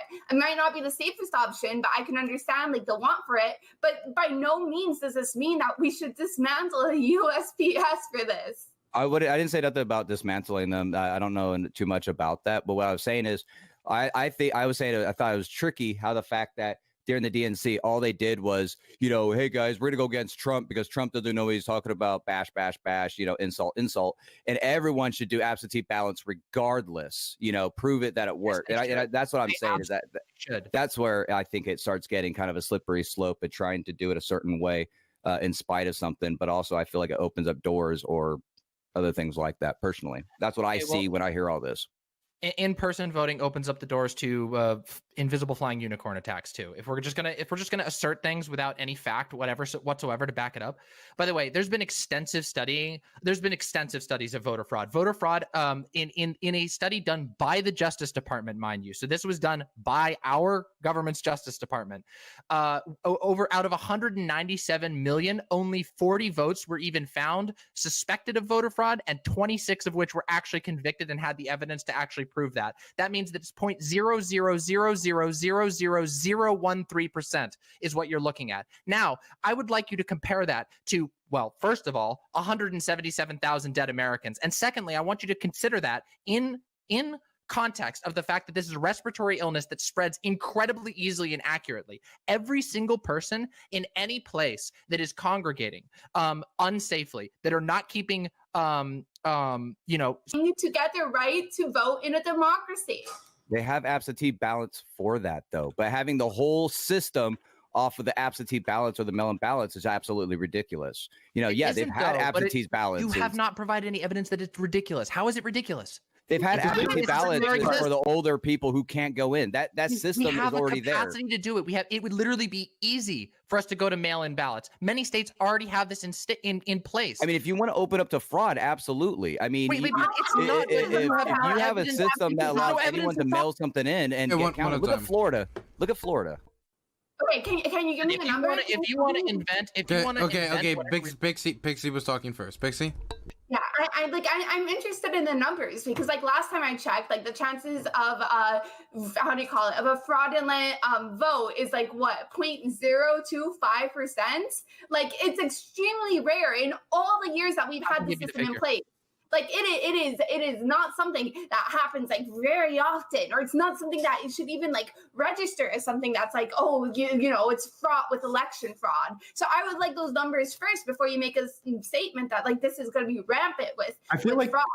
I feel like electronic voting is an even bigger problem than the mailing one. My whole thing, I'm not saying that the voter fraud is there right now. What I'm saying is that we keep on taking these steps. I mean, they're holding up in the stimulus check, taking away voter IDs and doing this and doing that. And if we continue this path, we're going to open up the doors to a lot of voter fraud. I mean, apparently it was super easy that Russia, influenced our election overseas and through internet, and that could be traced supposedly, but yet we're going to have the mail-in ballots. I mean, look at all these news sites about, and one tactic I was going to say was, and I'm not saying the left, but there's organizations out there trying to already influence the election. They're sending people from the right their ballot saying, we think we messed up on your party's information, and they will end up having them switch over to the left and doing these kind of tactics that are really, through the mailing system, mind you, and I think that it just opens up doors for a lot more fraud than, you know, what it is now. You know, we have a low number of fraud count because of the fact of the system that we have.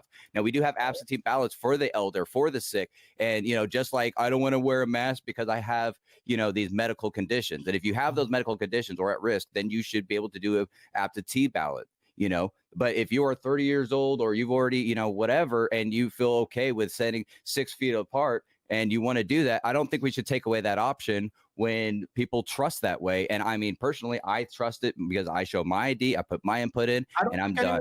I don't think anyone was advocating. Yeah, I don't.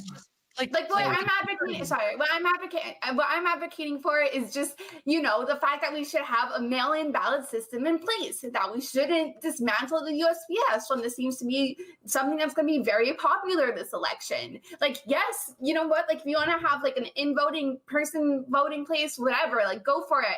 It might not be the safest option, but I can understand like the want for it. But by no means does this mean that we should dismantle the USPS for this. I didn't say nothing about dismantling them. I don't know too much about that. But what I was saying is, I thought it was tricky how the fact that during the DNC, all they did was, you know, hey guys, we're gonna go against Trump because Trump doesn't know what he's talking about. Bash, bash, bash. You know, insult, insult. And everyone should do absentee ballots regardless. You know, prove it that it worked. And that's what I'm saying is that that's where I think it starts getting kind of a slippery slope and trying to do it a certain way in spite of something. But also, I feel like it opens up doors or other things like that. Personally, that's what I see when I hear all this. In-person voting opens up the doors to invisible flying unicorn attacks too. If we're just gonna assert things without any fact whatsoever to back it up. By the way, there's been extensive studies of voter fraud. Voter fraud in a study done by the Justice Department, mind you. So this was done by our government's Justice Department. Over out of 197 million, only 40 votes were even found suspected of voter fraud, and 26 of which were actually convicted and had the evidence to actually prove that. That means that it's 0.000000013% is what you're looking at. Now, I would like you to compare that to, well, first of all, 177,000 dead Americans. And secondly, I want you to consider that in context of the fact that this is a respiratory illness that spreads incredibly easily and accurately. Every single person in any place that is congregating unsafely, that are not keeping social distancing, that are not wearing their masks, are putting people in danger. Our country is putting itself in danger by refusing to consider moving to a mail-in system. Any rational functioning government would move to a mail-in system instantaneously. And there's 100 different ways you can try to step up the security of mail-in voting. But what you're doing is you're saying we should charge headfirst into what we know objectively by every single medical source that we have, that this is dangerous. And in fact, there was a spike of cases after in-person primaries in high-risk states. This has already been documented. What you're saying is because of the risk of a 0.0000013% chance of voter fraud, that we should force people to go vote in person, with few exceptions if you have an exemption for your specific medical case, which, who cares, because your friend, your roommate who doesn't have an exemption will go and vote, bring coronavirus back to you and kill you. That's just and to kind of answer your question with another question is, if it's been proven that protests for Black Lives Matter didn't spread coronavirus, why would voting? So I have no contention around the topic. Different things. Are you fucking kidding me? So I have no contention with the topic around the idea that fundamentally, we should try to open up ways for people to participate in the election. I don't have an issue with that. I take a small issue with the statement that he said any intelligent country should make the switch automatically. And arguably New Zealand, a country that has done it very well, right? Like they have managed the COVID crisis very well. But the problem is that fundamentally they themselves actually have not made that transition to mail-in ballots as well. So I think it's yesterday. Yes, go ahead. Well, wait, DemonMama, you gotta let him finish. I'm sorry, that's my point though, is New Zealand delayed their election now, even though they have no cases, as you're pointing out. So they're an effective government that has not made the transition, right? And I'm just saying that because I think, that there's a little bit more nuance to this argument. I fully agree with you. I fully agree. We should enable more people to be able to participate because there is a health crisis. But I just don't want to discount with all, just blatantly say that every single person who's in this camp is really out to just disenfranchise people. There are some ways to have a concern and say, let's dedicate resources to solving, admittedly, both problems around the concern. There is 1,000 times more people. This isn't an exaggeration. Literally, by the numbers, there's 1,000 times more people dying from COVID in the U.S. than there is like voter fraud cases. Yeah, no one's arguing, times. right? Like I'm fully trying to find ways to make that happen, right? I'm not disagreeing with you by any stretch of the imagination, right? What I'm just saying is that I think we should encourage a more nuanced perspective when we're looking at these arguments that conservatives are putting forward around voter fraud. Don't get me wrong, I understand in fundamentally that they have the right to be concerned about some of these things. Not all of these people are the same people that are dedicating to try to like say that these people are fundamentally, trying to take action. Not every You don't person have is. the right to be concerned about something that has a non-zero chance of happening. Right? That's like saying you have a right to be concerned that tomorrow aliens are going to show up and take over the White House. No, you don't have a right to be concerned about. That isn't how societies are run. That isn't how utilitarianism works. Like, I mean, you have the same right scared of voter fraud as you do to be concerned that the moon landing was faked, and I think that you should be treated with the exact same level of credibility in that it is a similar argument. And also I would agree with you to say that there would be more nuance if there were any other alternatives being offered besides what is being offered by the mainstream establishment right wing, which is go vote in person and die. Yeah, I'm fine with that. I can understand that statement. I think that's a reasonable comment. I just want to circle back to Beyond the Tags. The reason why people are so angry at Trump or, making like these claims about coronavirus is because of what's happening with the USPS right now. And that's why like a lot of people are like really angry about this whole idea of like, basically dismantling the service that would be the one used theoretically for mail-in ballots and for absentee ballots. And then just leaving people with the only resort of voting in person. And, you can make statements like, well, people go out to buy food, people have gone to these protests. But the idea is that, first of all, a lot of voting places are indoor, which increases the chance of coronavirus. And second of all, we as a country should be doing whatever is possible to diminish the spread of coronavirus, the spread of people like losing their lives as much as we can. Now, as DemonMama stated before, you know what? People still have to go buy food. So we try to place the best things that we can there. We try to say, stay 6 feet apart, wear a mask. When it comes to protesting, a lot of people say like, wear a mask, try to keep your distance if you're going to go protesting. When it comes to voting, we just have a very clear option here that many, many people can use without even that minimal risk of sacrificing their lives. So when that system is available and in place, we ought to take it. And I totally understand that. And like I said, if you are unable to make it, there should be a system set up for that. I 100% agree. But the thing is that we have a system, we have all these things people could do. They can go to bars, they could do this, and whatever they choose to do, they get sick, that's on them. But the people who are front, like I worked there in the whole coronavirus and I didn't get it. Now I'm lucky, right? And there's nurses, not too many people giving them extra money because of the hazard pay. But anyways, the fact that, yes, we're put in a very unfortunate thing right now. But personally, I don't trust a system that we're gonna change and I'm not talking about an absentee ballot. I'm talking about how the left is kind of pushing the fact of allowing the UPS workers not to verify witnesses. They pulled witnesses for absentee balances, meaning they're dropped off and no one's looking at them. That's risky already. Take away voter IDs for these kind of things and doing that, putting that in the stimulus check, which has nothing to do with coronavirus. The fact that, we're opening up the doors. That's my whole point, is we're going to put our trust into a system that is not perfect. Voting in person or the system that we've had before the coronavirus, very low fraud numbers. But now we're going to open it to a system, and I brought up a birthday card. But what about all the stuff that all your stuff's delayed, all your stuff is not on time, and this and that. So it's already going to delay the election already. But you're also talking about a system that the UPS can barely handle Christmas, let alone we're going to dump all millions and millions and millions of ballots into one organization's trust when they've already lost things before. They've had damaged stuff, and I just don't think that is a plan that is trustful completely, not because the left or the right said so, but because of that, I have gotten things lost. Can I? You know, and I just think that we can set up a better environment in in-person voting. Do you mind if I just ask a simple question to you, Beyond? Why do you think things get lost or mishandled? Like for the sake of argument, let's assume it happens, right? Why do you think it happens? Probably bad routing, bad employee. I don't know. I don't work for them, so I wouldn't know.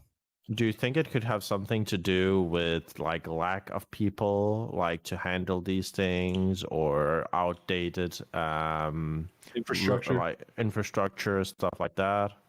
I'm probably. Maybe. I mean, I like I said, I'm not too sure about all that and the whole defunding. I'm not talking about that whole defunding the UPS in between Donald Trump.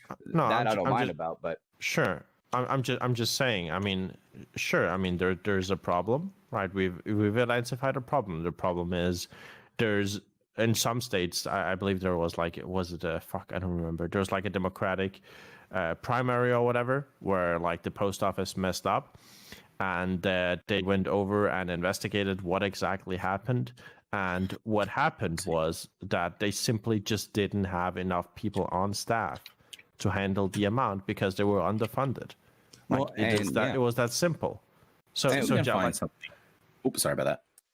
yeah, so like if there's a very easy solution that is already on the books to solve this, that is gonna basically be a slam dunk in terms of both getting people out to vote as much as possible, combined with keeping people safe from COVID, why are we discussing all of these fantasies instead of just saying, why can't we just do the thing that is going to solve every single issue that is already being proposed?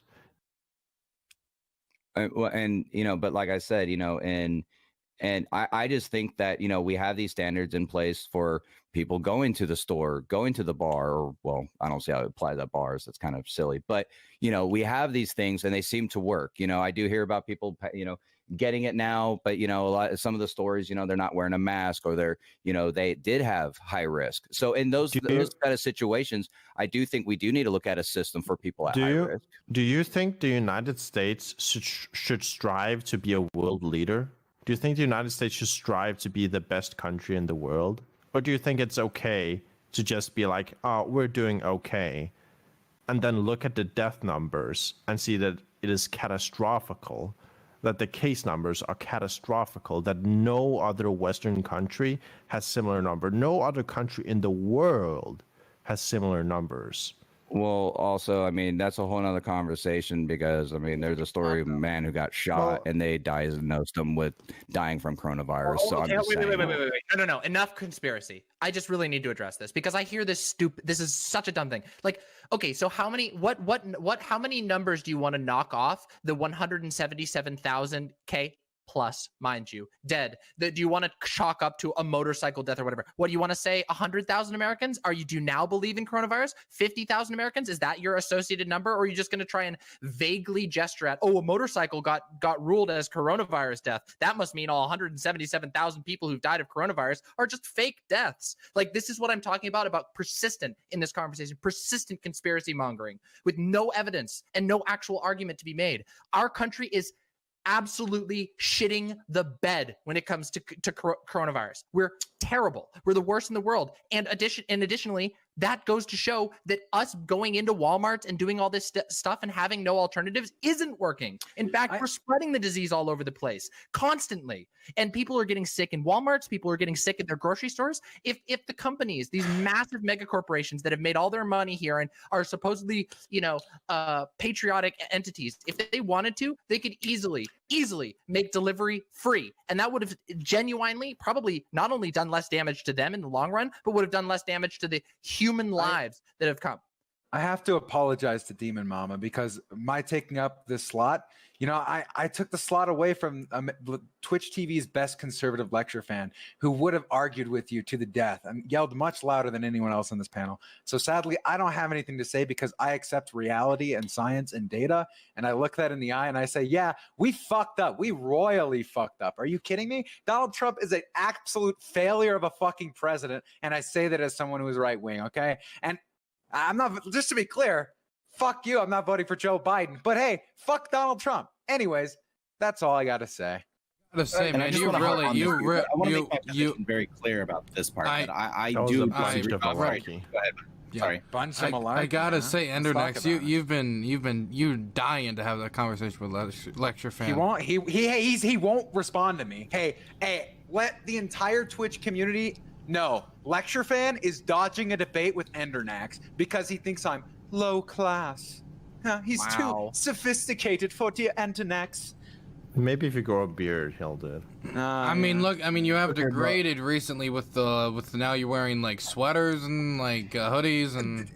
Listen, man. I was tired and I came on your deal with it. Okay. I like Lucky it more I'm this even way. here. Yeah, you look like a very what is it? Not a chipper young man ready to take on the world, taking a stroll down the street. You look very nice. RedGreyBlue, you wanted to say Thank you. something? Yeah, I just want to just make sure that I put this out there because I feel like people need to at least think that the position I hold is not totally insane. I fully agree with the condemnation of the management of the crisis. I fully condemn the behavior of the government in this crisis in terms of how they empower people to participate in the election, right? The only reason I bring up the other thing is because I tend to want to question intents that are put forward by a lot of people. And it's not that I don't believe that, the voter fraud is such an insignificant measure. Even Heritage Foundation has stats that show that it's not even a real, a presence in our economy. That's why I've purposefully put forward the notion of voter suppression as my big concern around this. And I think that fundamentally, we can do better. And I like what Dario said about, we as a country can strive to be better, to push forward for how we manage a crisis, how we manage participation in our electoral systems. And I think that if we just always focus on the fear component to kind of what DemonMama was saying, that at the end of the day, we're not going to accomplish what we need to empower our country and the people in our country to do more and to be better.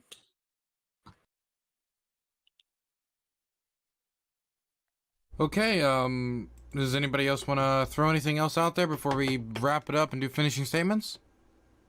No? Okay, we're going to wrap it up then. I'm going to start this off with DemonMama.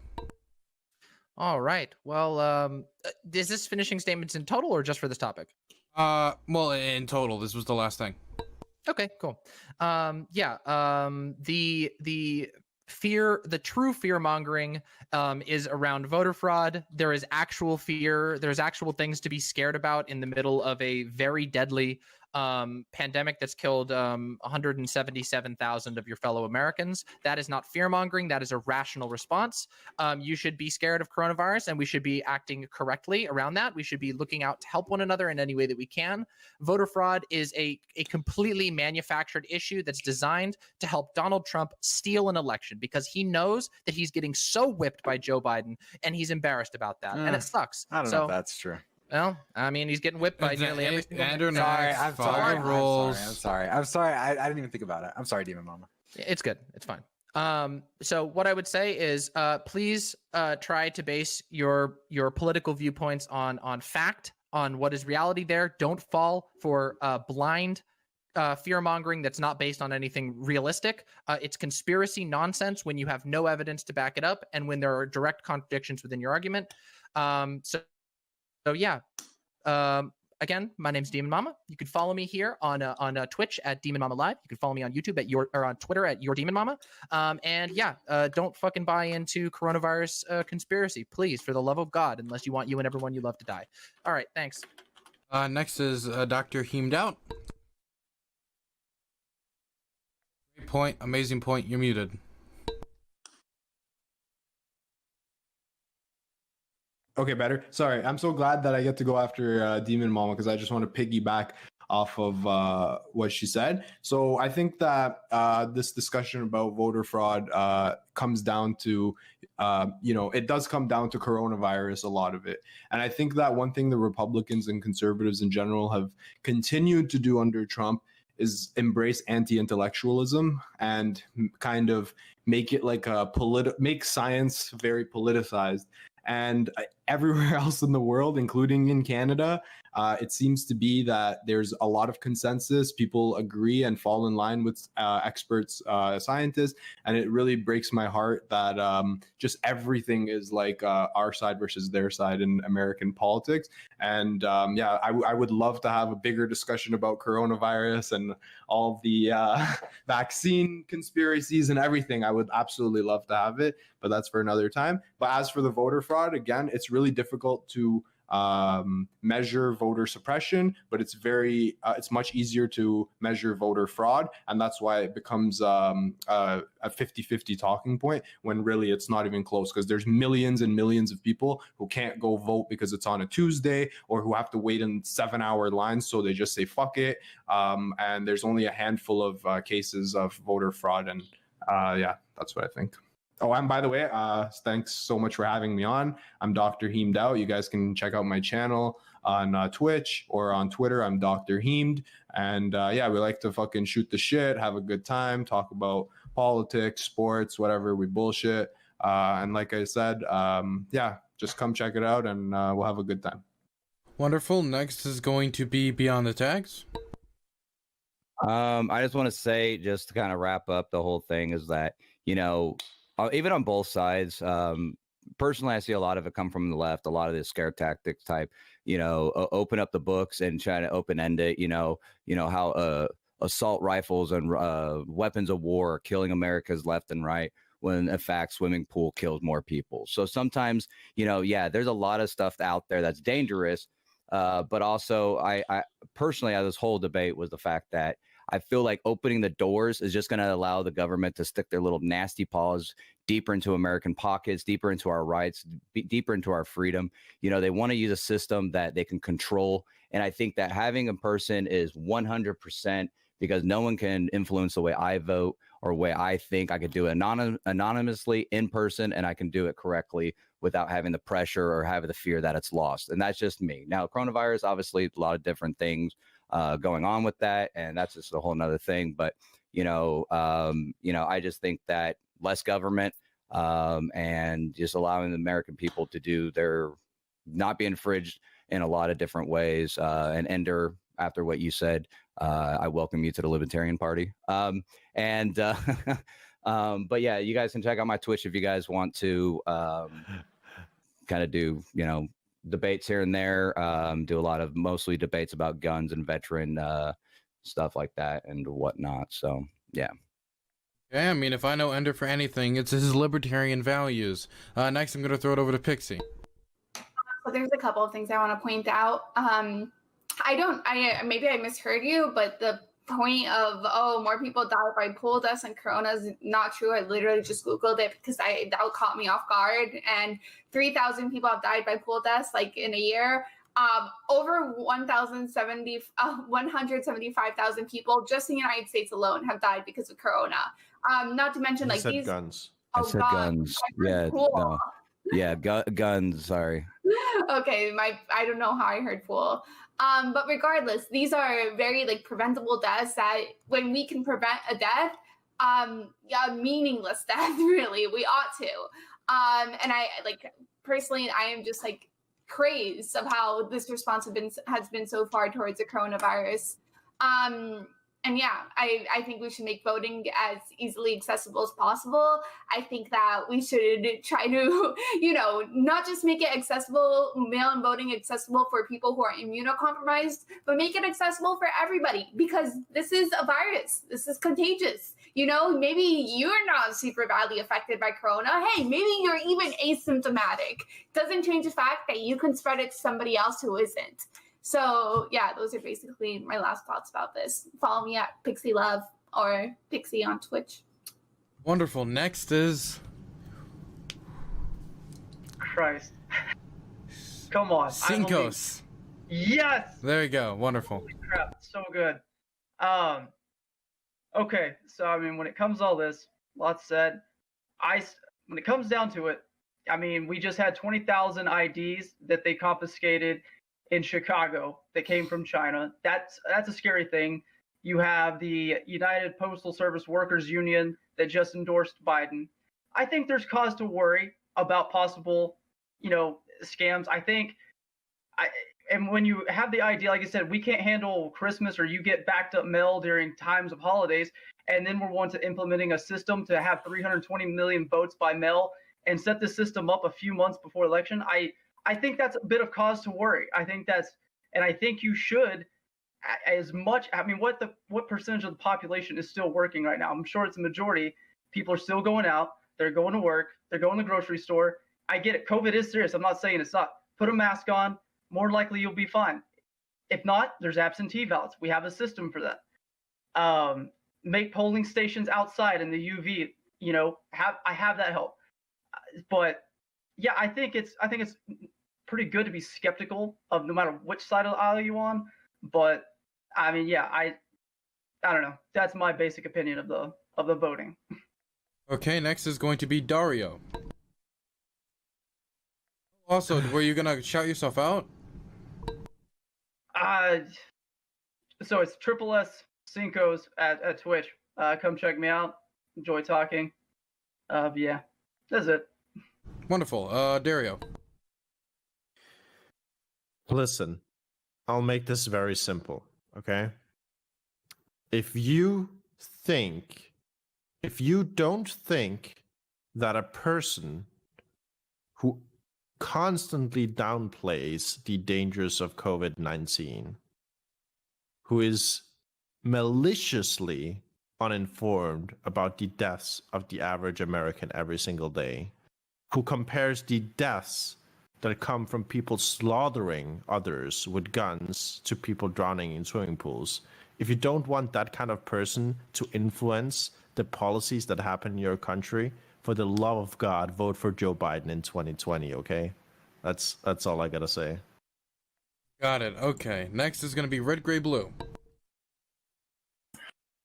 I think there was some really great commentary, honestly, around the things, I guess, specifically about how we could empower more people, and that, voter suppression is a real issue in society. And so I fully agree with these things. And I think that, what Cinco said in the last comment, though, is that built-in skepticism, I think I agree, is a healthy thing, because in order to ensure that we're building a healthy and successful society, I think it's important to question ideas. And don't get me wrong, I'm not trying to endorse this notion of, pseudoscience or any of these things. I don't support any of that at all. But I don't think that every single dissent needs to fall in the camp of, like, this is a politicized issue, this is something that you're just completely insane, or that this is not even based on science, right? There are small components that may be worth discussing, right? So there is a balance, in my opinion, between, like, reducing voter suppression as, like, a force in the United States, and at the same time enhancing their security in the United States around voter security, right? I know it's not a huge issue when it comes to the ballots themselves, but even individuals on the left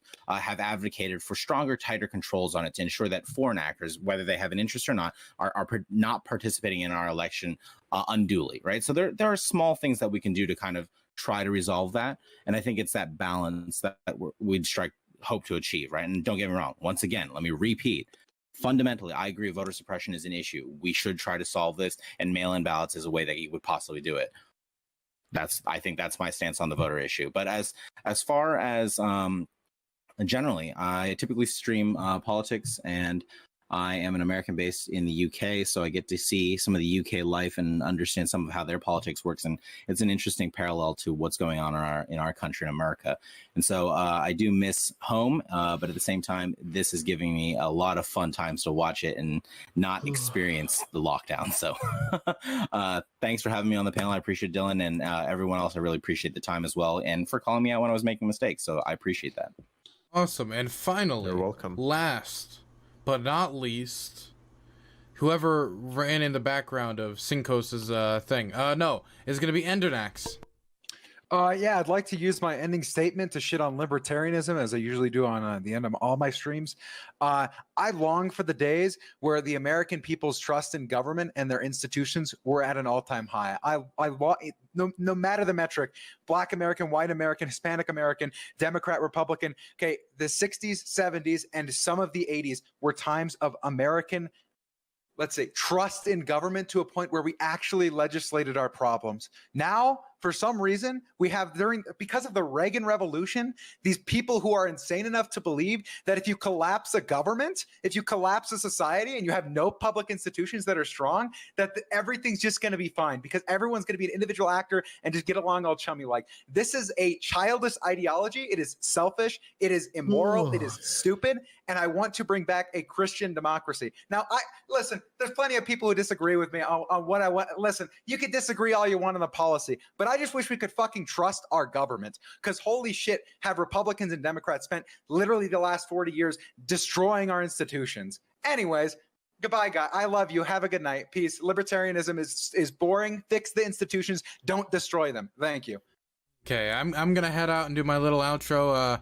I'm very happy you all came by today. You guys are free to use this room as long as you want. Awesome. Thanks, Dylan. And that is another episode of the Hippy Dippy Podcast. Wasn't that a blast? I know I had fun. I hope you all had fun too. You know? Hey, this is Dylan. I just want to let you know you can find my content live at twitch.tv/DylanBurnsTV. You can also find my link to my Twitter and Discord in the description. I hope you continue to give me support, and I appreciate you for watching my videos.